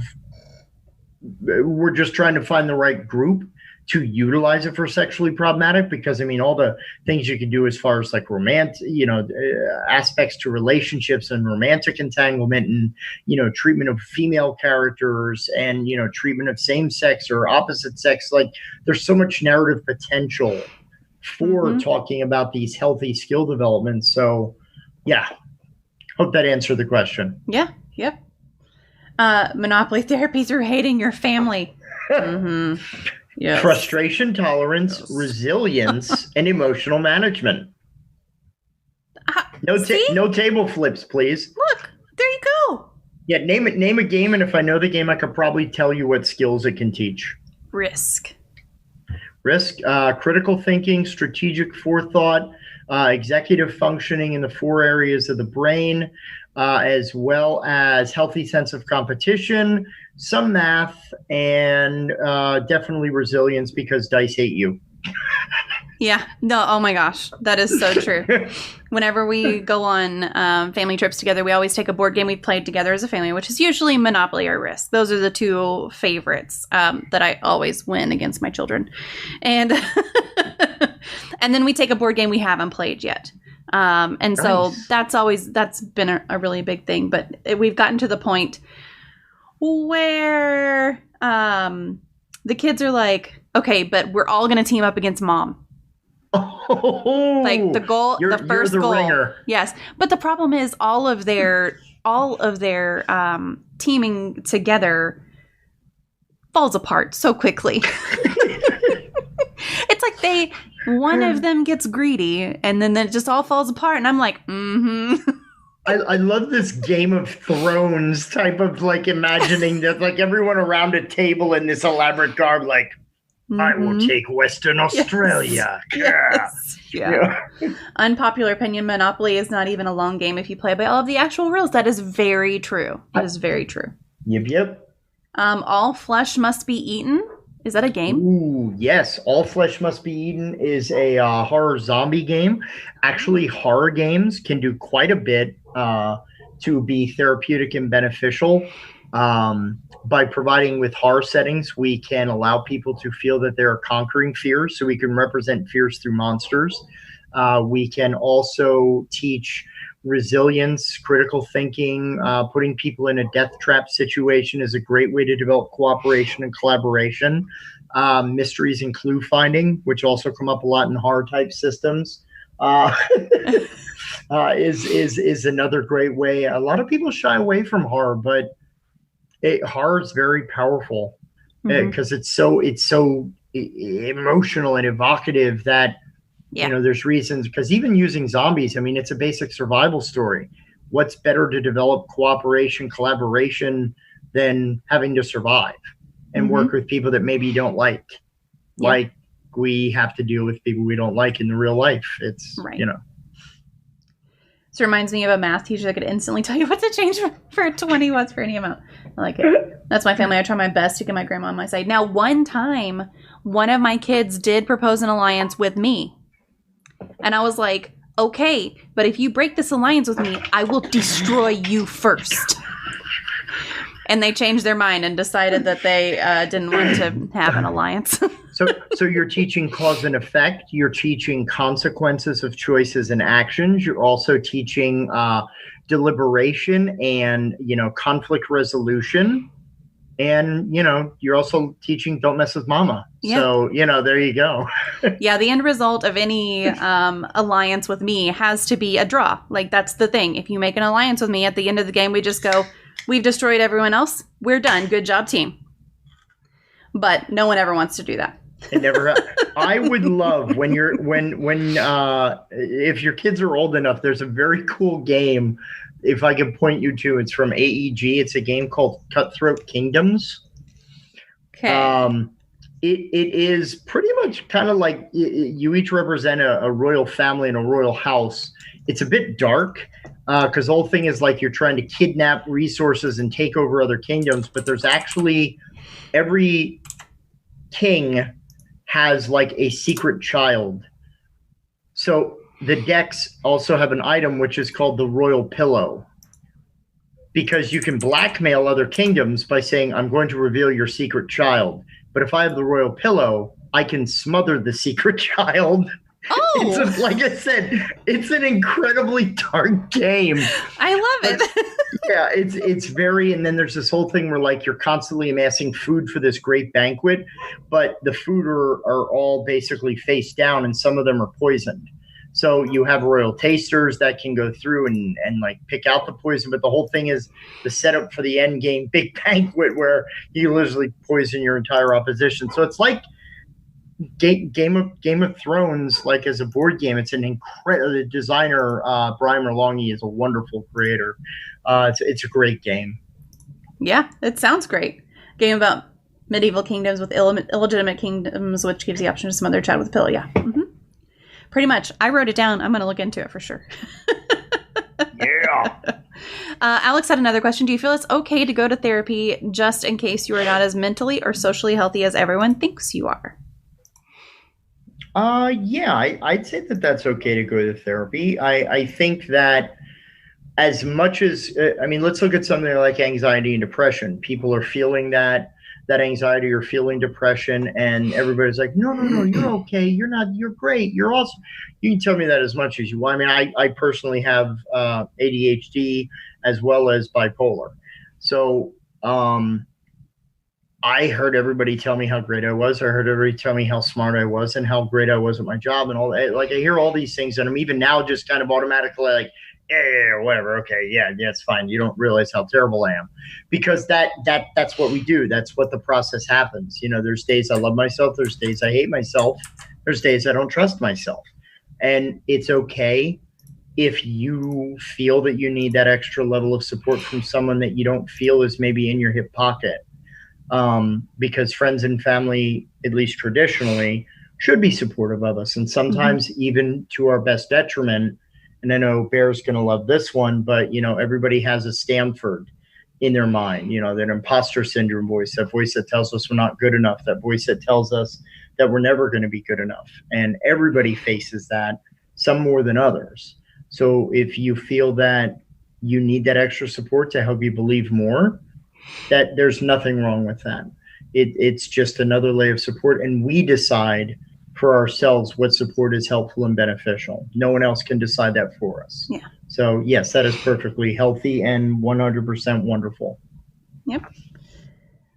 Imposter syndrome strikes again. Shut up, Stanford. See, I knew Bear would love that. That was from one of the panels at Save Against Fear that everybody talked about imposter syndrome, and apparently imposter syndrome's name is Stanford. So you have to just shut up, Stanford. All right, there you go. Bite Mark asks, how do you feel about tragic horror games like 10 Candles, where the intent is not to win? I love them. I love games with a very sometimes realistic and dark edge to them. I mean, as long as we are preparing people accordingly, trigger warnings, X cards, lines and veils, whatever we have to, to make sure people know what they're getting into. But I think that much in the way that Gloom is a popular card game, because not all stories have happy endings. Not all life situations do as well. We actually believe very much in the idea of fail forward.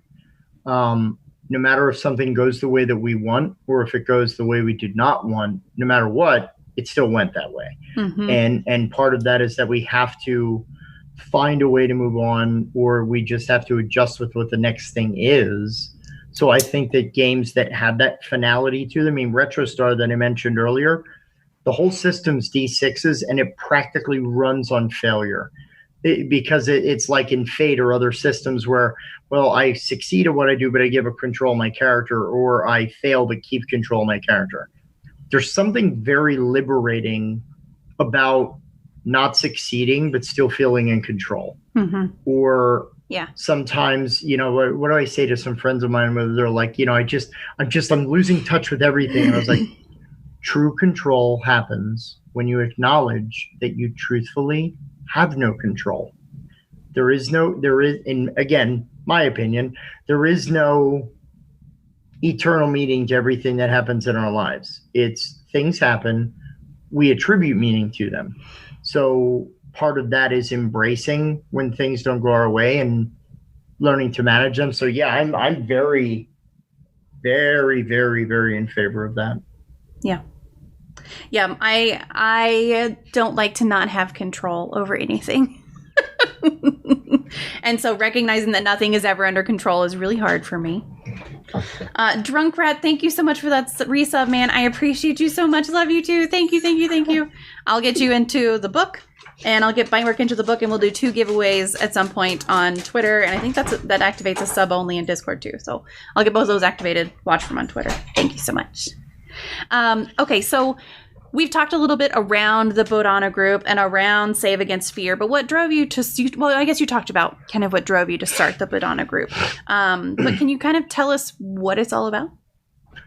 Sure. So the Bodhana Group, first I'll define Bodhana because it's very central to what we do and what we originally wanted to do. Bodhana is a Sanskrit word. It means leading to an awakening or an understanding. So initially, we wanted to use aspects of Buddhist psychology with focus on things like the Eightfold Path and people getting healthy to kind of stimulate folks to learn and to grow. Mm-hmm. Well, now what it's actually subconsciously it means is that by playing the game, we want you to enjoy the game and engage the game that will lead to an awakening or an understanding that the player makes for themselves as client through the material. So what we do is we use tabletop board games, tabletop role-playing games for skill building, education, and therapy. So this is anything as simple as, examples I gave earlier of we can use, a game like Mental Blocks, which is a new game that you have these foam blocks and a geometric pattern that you have to build. Now, the trick, though, is that everyone only gets one view of this construct that you're making. And you can't share your view with another person, but you have to collaborate inside of a certain time limit to build this shape. So now we're teaching people about communication. We're teaching people about perspective taking. We're teaching, but it's just playing the game. So it's something as simple as that, or teaching math through, Monopoly or Payday or any of the other inordinate systems that use it, to use of games for skill building. One of our favorite examples is we're going to be offering a workshop using a game called Signs. And the idea of Signs is it's this card-based experience, which is based on Nicaraguan children who were in a school for the deaf. And they have no national sign language in Nicaragua at the time. So literally the whole experience was these kids created their own sign language out of necessity to communicate. Right. So the whole exercise is you play as these children and you have to learn through the game to introduce yourself to other people and to talk about things that are important to you. You can't use established sign language. You can't talk. So the whole thing is this incredible live action role-playing simulation. But think of how powerful that is to a person who's working with someone who is non-traditionally communicative. Now you understand, even for that moment, experiential learning, you learn what the struggle might be to try and get your point across. If that's a bit too deep for you, we'll play Magic Maze. Great board game. You ever played Magic Maze? Mm-mm. It's this whole board game. You're 4 fantasy characters, and you lost all your gear in an adventure. So you have to break into the Fantasy Kingdom Mall, and you have to basically get the 4 heroes to the stores that contains their gear, mm-hmm.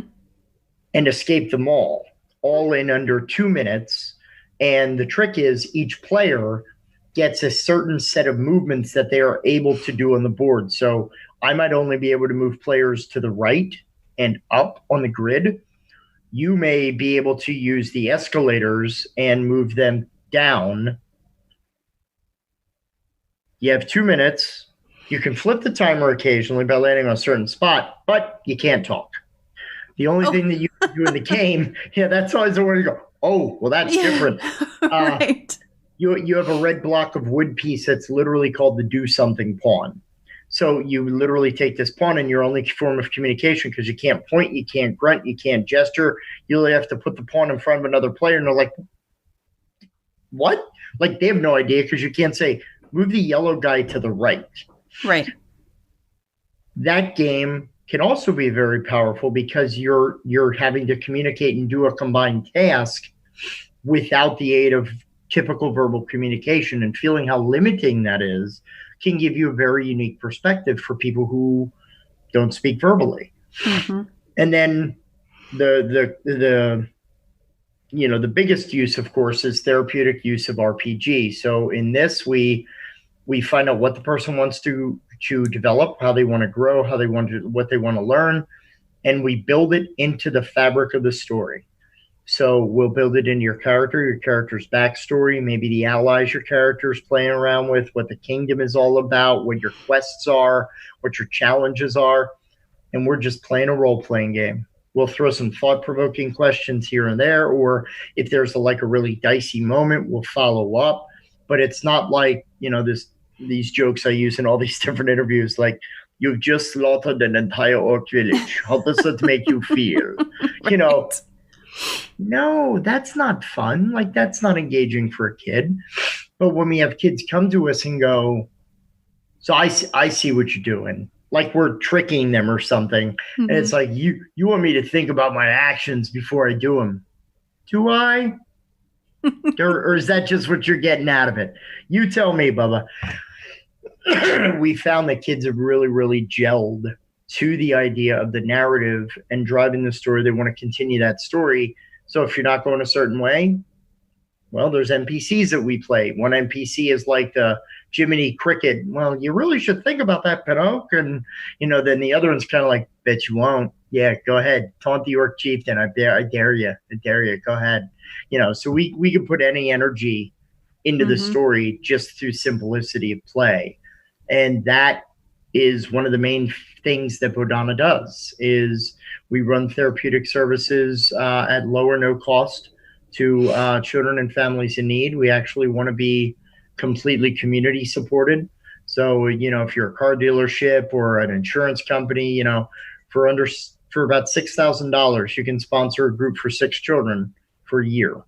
Wow. And that gets them their own rule book, dice bag, dice, everything they need to then go to their FLGS to start to make their own social network and their own base, community natural supports. We want to offer after school programs. We actually do run a ton of board game social groups for kids on the autism spectrum. We also run board games for adults. We went into elderly homes and we turned Wits and Wagers into a game show where we projected the betting board up on the screen and had everybody type in we typed in everybody's bets. So no one had to worry about mobility around the table or whatever, but we're all about 2 things: finding the right game for the right reasons and bringing characters to life. Those are our 2 taglines. So that's kind of Bodhana in a nutshell. We also released Wizards, Warriors, and Wellness in March. This is our 43-page primer about therapeutic applications of role-playing games. So it's a basic overview of what skills we can develop and potential applications for different mental health disorders. Wizards, Warriors, and what now? And Wellness. On Wellness. Okay, thank you. Yeah, you can order it on Drive-Thru RPG.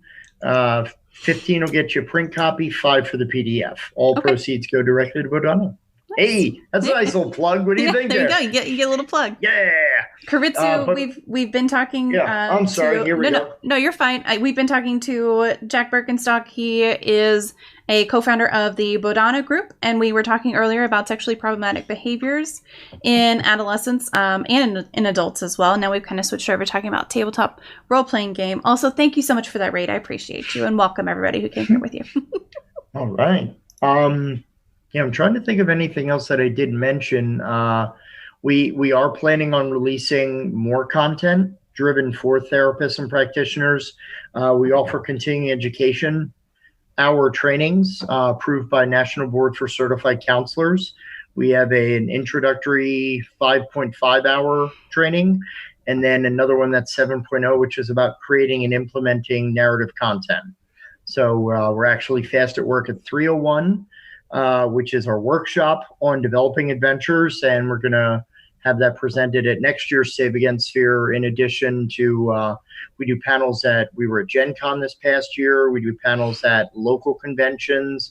We run board games for local Comic Cons just to help spread the word about the mission. So there's a lot that we do at Bodhana. So yeah, clearly. And yes, and amazingly enough, this is all we've been able to do when pretty much everyone in Bodhana has a regular full-time job. So this is all after 5 and on weekends for now. Yeah, which is difficult to do. Kritsu says, I love the idea of role-playing games for people with mental disorders, especially since my older sister has Asperger's syndrome. There you go. Yeah. Yes. Absolutely. So you talked about Save Against Fear, and it's kind of what brought us together here a little bit. So do you want to tell us what Save Against Fear is? And I know that it just happened, but it happens every year, right? So Yep. So it's Save Against Fear, which, again, kind of tying back to our earlier conversation, what do they call that? We're going to bridge in the presentation back to earlier things.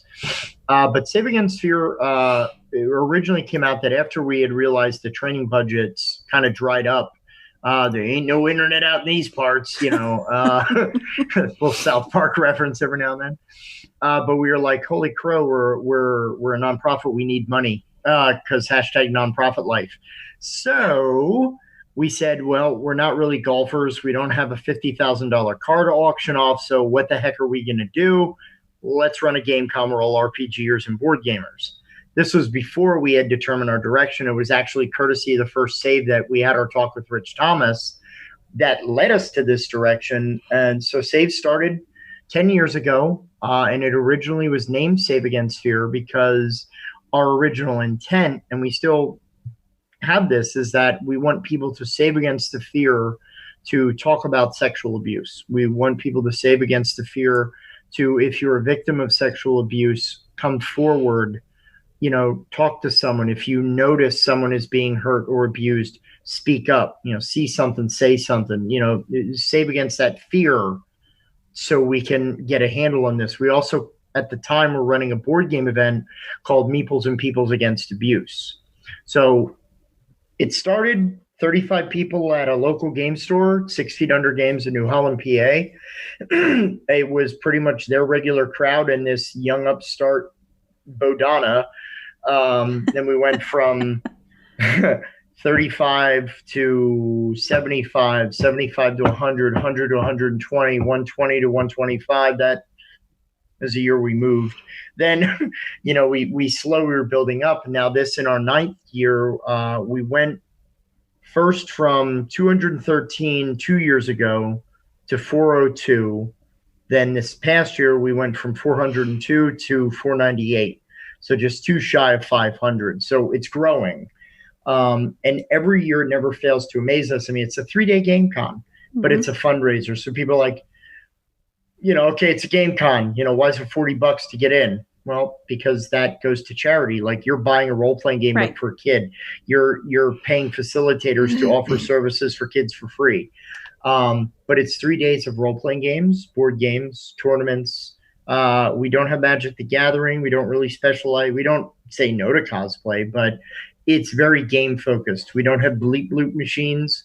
The only video anything we have is we do have an Artemis, which if you've never played an Artemis, it's a Starship Simulator. So it's like you're on the bridge of the Enterprise. Oh, that's awesome. But we even added a role-playing story to it this year. Amanda and Matt, the folks who do our Artemis.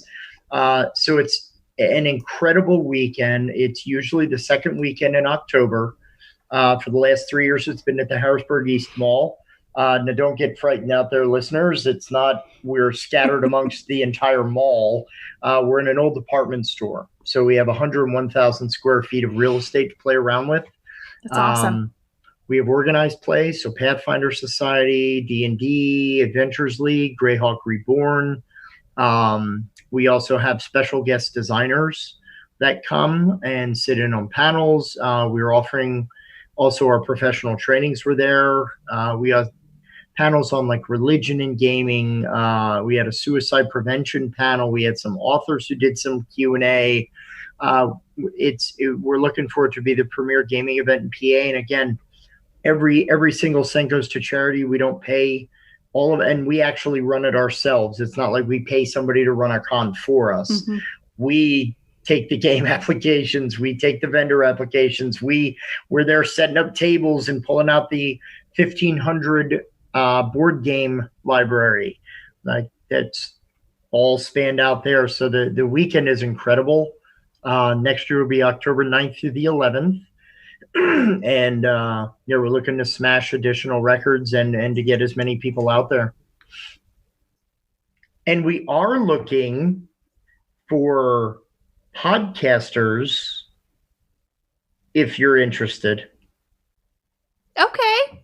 What are you looking for podcasters to do? If I know any, to play, interview, people who are there, mostly to have fun and talk about, whatever, gaming, gamer life, whatever you specialize in. Yeah. Well, yeah. I was already writing down the dates, so I'm definitely interested. Yeah. Heck yeah, sign me up.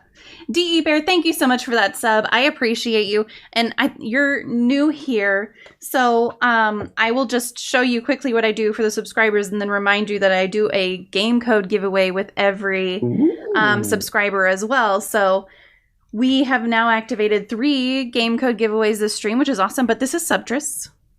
And you get to go into my little Subtress group here. You will go in as, wrong side. Mental Health Monday right there. And then if you resub, and every month you can resub, then you get to pick what game you go in for. So Drunk Rat and Bite Mark almost always tell me to just pick whatever I want, or they go in for DBD or ARC typically. So you'll go in for Mental Health Monday, and I appreciate you so much. Thank you. You only get 1 Twitch Prime, and I appreciate you wasting it on me.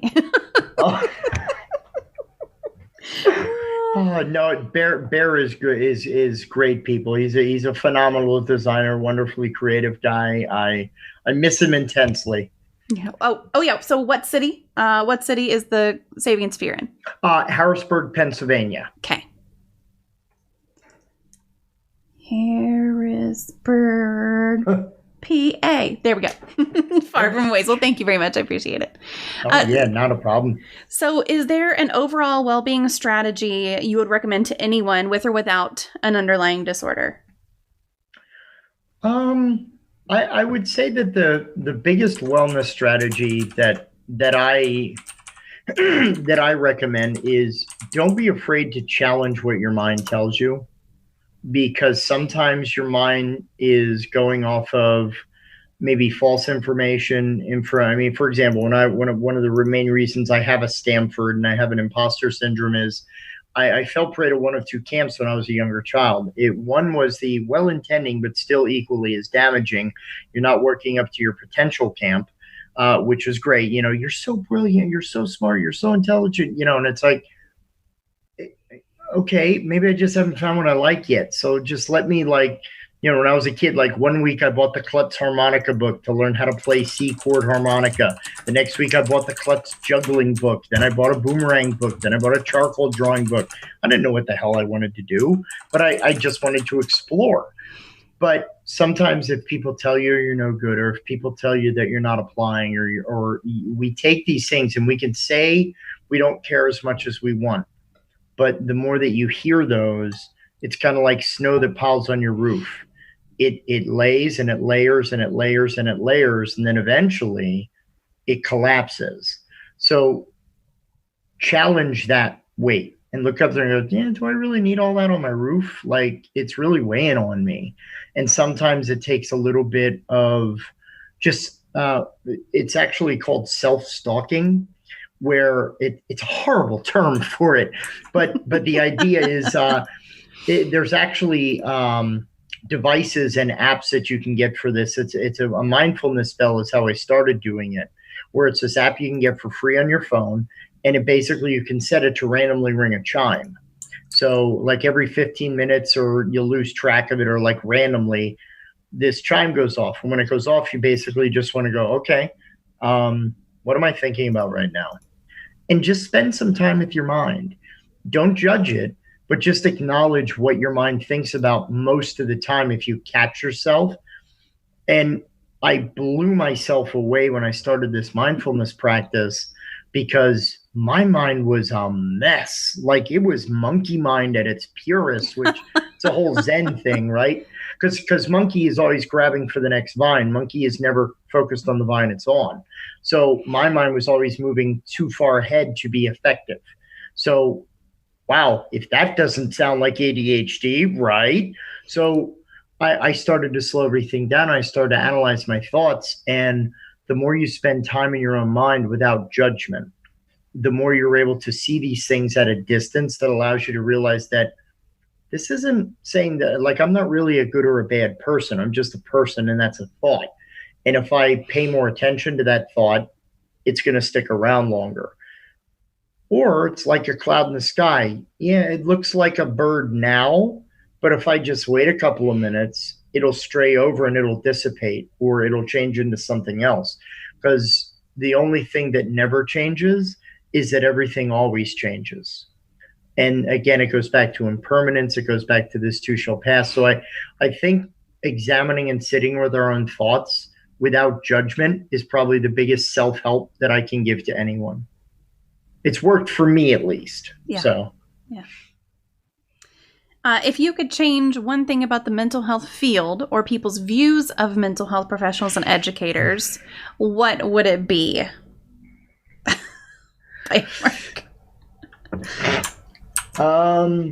Wow. I don't know. That's a tough question, because sometimes I get I think I get the ire of some of my colleagues, where I am not the most phenomenal research-driven practitioner in the universe. It's not that I don't read research. It's not that I don't believe it's important, but I believe that training and experience should be just as valued as credentials and licensing. I mean, most of the time where people are like, oh, you're a therapist? Yeah, a master's level therapist. Licensed. I'm like, no. Oh. And I go, wait a minute, hold on.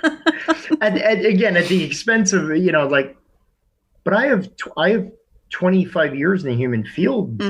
Like, I've worked in many different populations. I've been running group for the better part of like almost 19 years.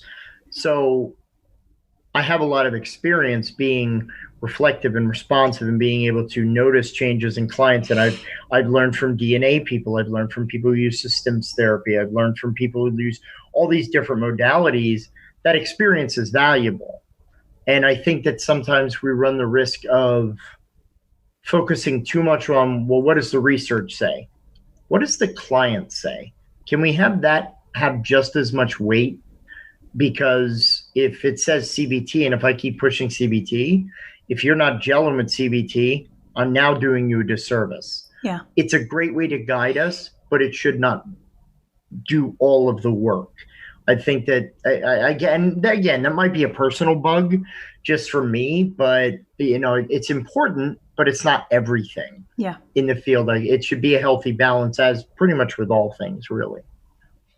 Yeah, that's great. So the next couple of questions are, can you come to Texas and be my new therapist? And also, is it possible for you to just relocate to Deep East Texas in general? We need more people like you here. And then I think the real question there is, as Bite Mark clarified, do you have any recommendations for finding a therapist that's a good fit?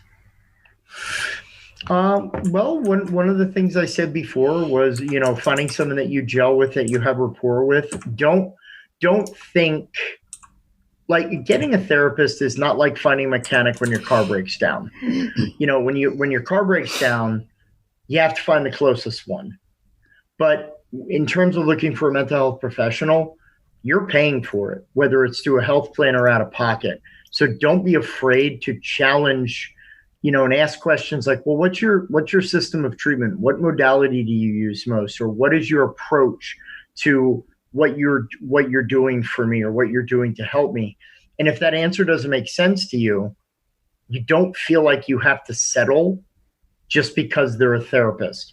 And this isn't to say that someone is a good or a bad therapist, but I've worked with, and again, having my own mental health issues over the years, I've seen many therapists over the years. And I learned very early on with some people, I'm like, yeah, I like what you're telling me, but I don't like you. Mm-hmm. And and I'm sorry, I just don't get along with you. So I don't really want to sit here and pay to listen to you talk to me when I think you're being judgmental. And that might have been my youthful mental health, who knows. But don't be afraid to advocate for yourself as, and a lot of people say this is a bad word in human services field, but literally you're a consumer in every sense of the word. You're consuming it in terms of you're paying for it. You're consuming it in terms of swallowing what you're being given from a treatment provider. Don't be afraid to demand what you feel you need. And if it's not working for you, don't feel like you have, well, I'll give them a couple more sessions. It's okay to check other options. Now, again, health plans and all that stuff notwithstanding, but to me, that's the biggest thing is find a therapist that you agree with and you have rapport with, but also someone that is going to equally challenge you. Because a lot of therapists are, oh, you're not ready to talk about that? Okay, we won't go there. Well, if you never go there, you're never going to get there. So sometimes you have to have someone that, like that good friend that we like to tell our problems to, as opposed to the friend who's like in the bar going, "Do you see what that person just said about you? Do you see how they looked at you? Man, they're totally like me." And they're like, we all have friends that we don't tell our problems to for definite reasons. Therapists should be no different because this is a person you're paying to tell your problems to. So same rules, if that answers the question. Yeah. I mean, we've talked about it before here, but and I know that your situation's a little different, Bite Mark. I know you're in between therapists and looking for a new one because you moved, but just like I've said it before, but the first therapist I ever saw was horrible. I saw her for the 5 sessions that my EAP said I could have, and then I was like, we're done here. And now the therapist that I'm seeing now, like that was the best decision that I ever made, was to get rid of her, because the therapist that I see now is fantastic and perfect for me. Like what I'm dealing with right now and her style of doing things is perfect. And if I had stuck with the other lady, like I probably would have just stopped going altogether. Yeah. So. Well, because sometimes if that connection isn't there and you're not making that connection with the therapist, it's no different from mindfulness practice. Like you feel that that therapy isn't working for you. And it's like, no, the therapist isn't working for you, quite literally. Yeah. So that's okay. Like, yeah, no, that's a beautiful example. I went through that myself a number of times where I'm like, when CS one, well, you got to cut out smoking and this and this and this, and we got to get you to a holistic. And I'm like, what are you, Jim Goodbody? Like, are you a health guru or a therapist? Like, what's wrong with you? But these toxins, I'm done. You said the T word. I'm out of here. Yeah. Baumgar asks, what advice would you give a new therapist, or what do you wish you would have known early in your career? That is a great question. Thank you. That is a phenomenal question. Advice that I give a new therapist is don't be afraid to explore something new, but make sure that you know what you're exploring. Like don't, and I'll give a reason why I say this. Like there's a lot of folks that we get requests for information for at Bodhana, and they're like, hey, I want to do this role-playing therapy. I want to do that. Where are my therapeutic modules? And I'm like, I don't know. Where are they? Like, there's one that I know of that's written and it deals with like anxiety. Dr. B, Rafael Bacamazo, co-authored. It's called Gardens of Fog. And it's a great module. But part of this nuance is write an adventure for someone, craft something unique for that group that you're running for. And the person says, well, what do you mean? And I go, hold on. Have you ever played a role-playing game before? Well, no. Please don't do this.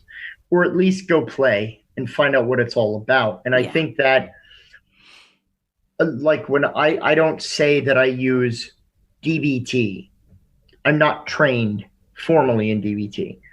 I've read extensively on the process. I've looked through all the material, like get knowledgeable about different alternatives, because there's not only one road to go through. And most of what you do as a therapist, I guess there's no other way to say it. Get over yourself if you're a therapist. And what I mean by that is learn the person that you're supporting, learn the person that you're working with, listen to them and let them guide the conversation. A lot of people, especially a new therapist, is very full of book learning And, you want to just use all this wonderful research and all this wonderful technique and all this stuff that you've learned from your classes, which is awesome. But a lot of times you run into shiny new toy syndrome, where you want to use this awesome thing, but it may not be what the person needs. Mm-hmm. So the biggest thing is listen to, they should be doing 75% of the talking. If you're doing more of the talking, and I know it's ironic because I've been running my mouth off for the last 2 hours, but this is different. It's an interview. Not a therapy session. Yeah, no. My savior. Yes. But that's really one of the big things that, even early on, I started out being a very preacher-oriented kind of therapist, where I was very I'm going to tell you a story, and I'm going to tell you a lesson, and in my day, blah, blah, blah. And eventually I kind of I had a lot of those faces, people were just and so the biggest thing that I wish I would have known earlier in my career was the humility it takes to become a therapist. And it wasn't that I went in thinking that I was God's gift to treatment, but it's that I went in with a lot of preconceived notions of what help looked like. And a lot of it was based on my own, what I thought helped me. Great place to start, not a great place to finish, because I wasn't the client. So I think that that's one of the biggest things that if I had to impart to any therapist starting out is learn to listen and make sure that you remember it's always about them. Yeah. Well, and that kind of ties to what you were saying earlier about, when do you use tabletop role-playing games as therapy? It's not warranted in every situation. You have to see what the client needs. So if you have something shiny and new and you want to say, okay, well, we're going to do tabletop role-playing game with the next person that walks in. Right. That's for you. It's not for them. Exactly. Well, because even in that, when we run sessions, we normally, at this point, we've learned over time to do the 6-month check-in. Everybody still okay with their characters? Everybody still okay with D&D? Do you want to switch?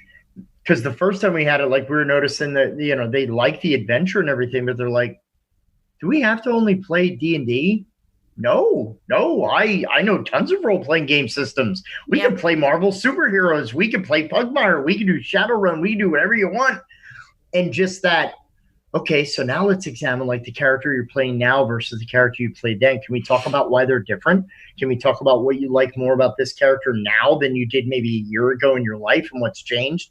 So then the game is just a window for other discussion of therapeutic potential about personal change and how narrative arc and in reality we have a developmental arc.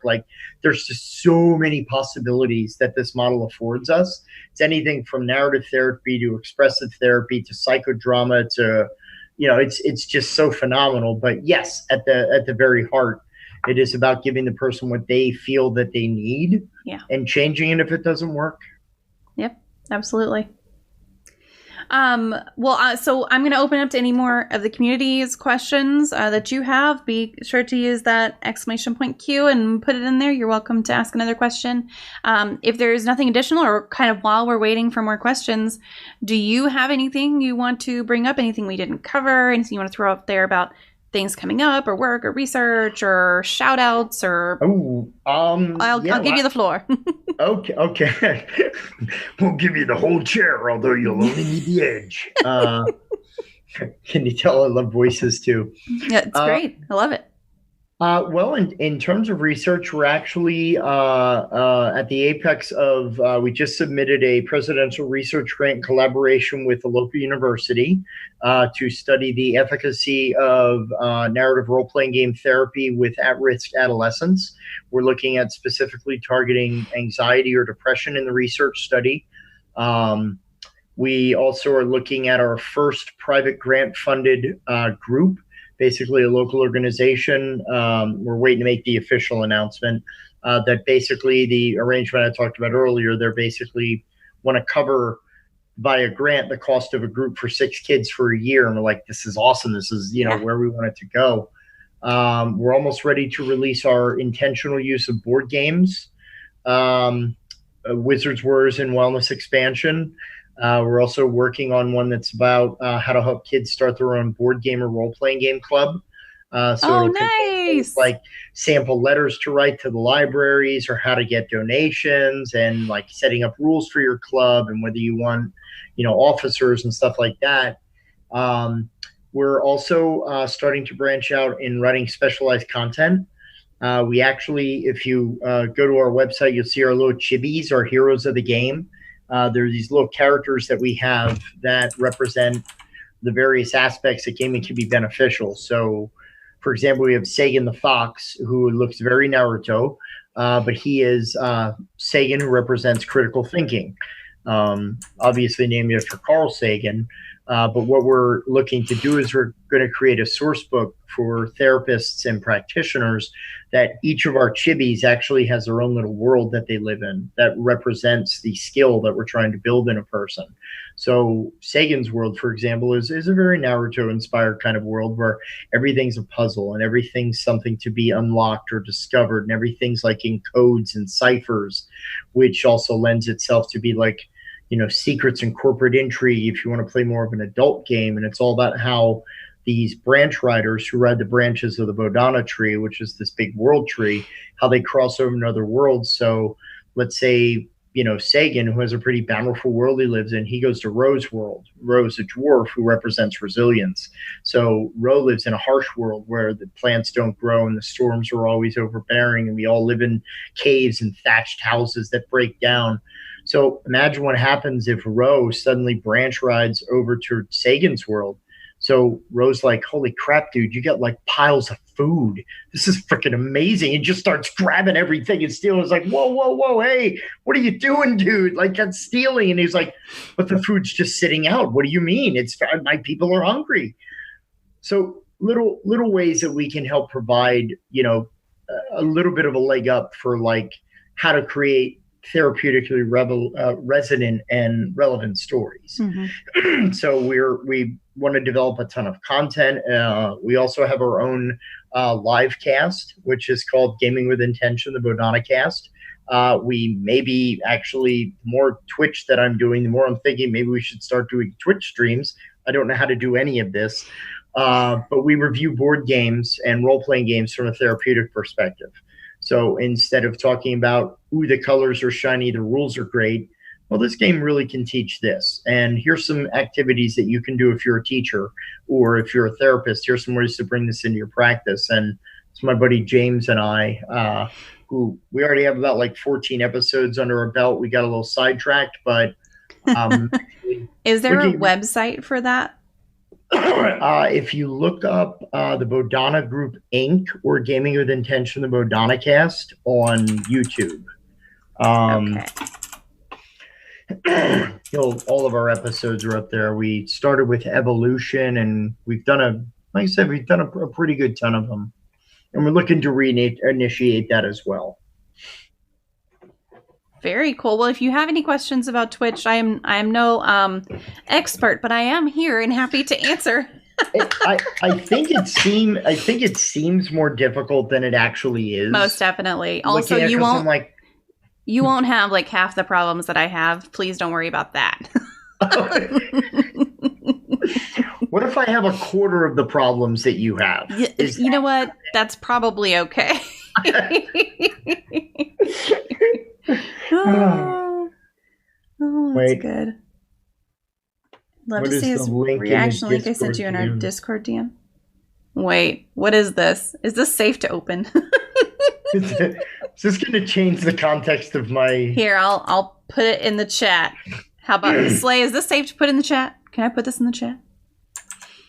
I think it's fine. I like a mystery. It's I love you, Colonel Sanders, a finger licking good dating simulator. Oh my. I have no idea what that is. And I'm a little terrified. Yeah, I am equally as much. So it's it's very anime inspired. Wow. A KFC dating simulator? Like what is even happening? The chicken? Don't open that. Alpha, hey, what's up? No, No, the art is phenomenal. I mean, I loved it. I'd love to watch a cartoon series about the Colonel. Features 9 lovable characters, multiple hours of playthrough, dateable Colonel Sanders, a secret ending, shh, double secret recipes, shh, cooking battles, battles, earn a degree from a fictionary culinary school, 11 herbs and spices, cute miniature foods, originally created by KFC. No, really. The most delicious dating simulator ever created. Wow. Yeah, I'm gonna have to save that just for pure Church of the Weird kind of purposes. Yeah, there you go. Wow. Thank you for that.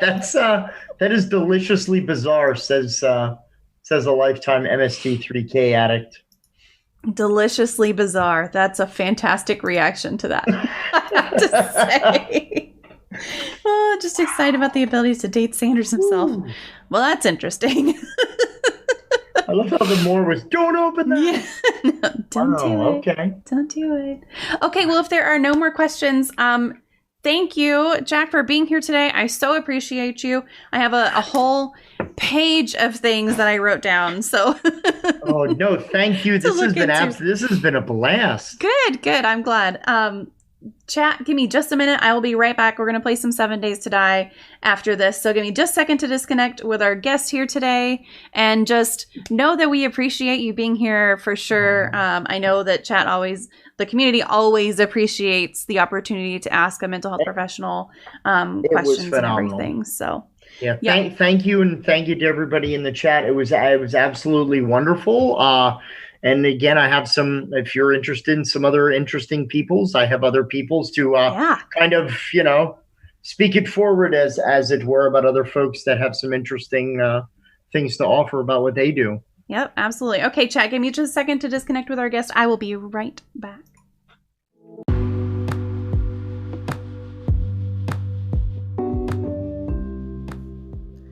Since the time this one aired, Jack has been back on the show twice after that, once being just yesterday. He was our first three-peat, and I honestly look forward to having him back on again sometime in the future. Thank you so much for listening. Until next time, remember that well-being is a lifelong journey. We are all more than our challenges and diagnoses, and the only normal people are the ones you don't know very well.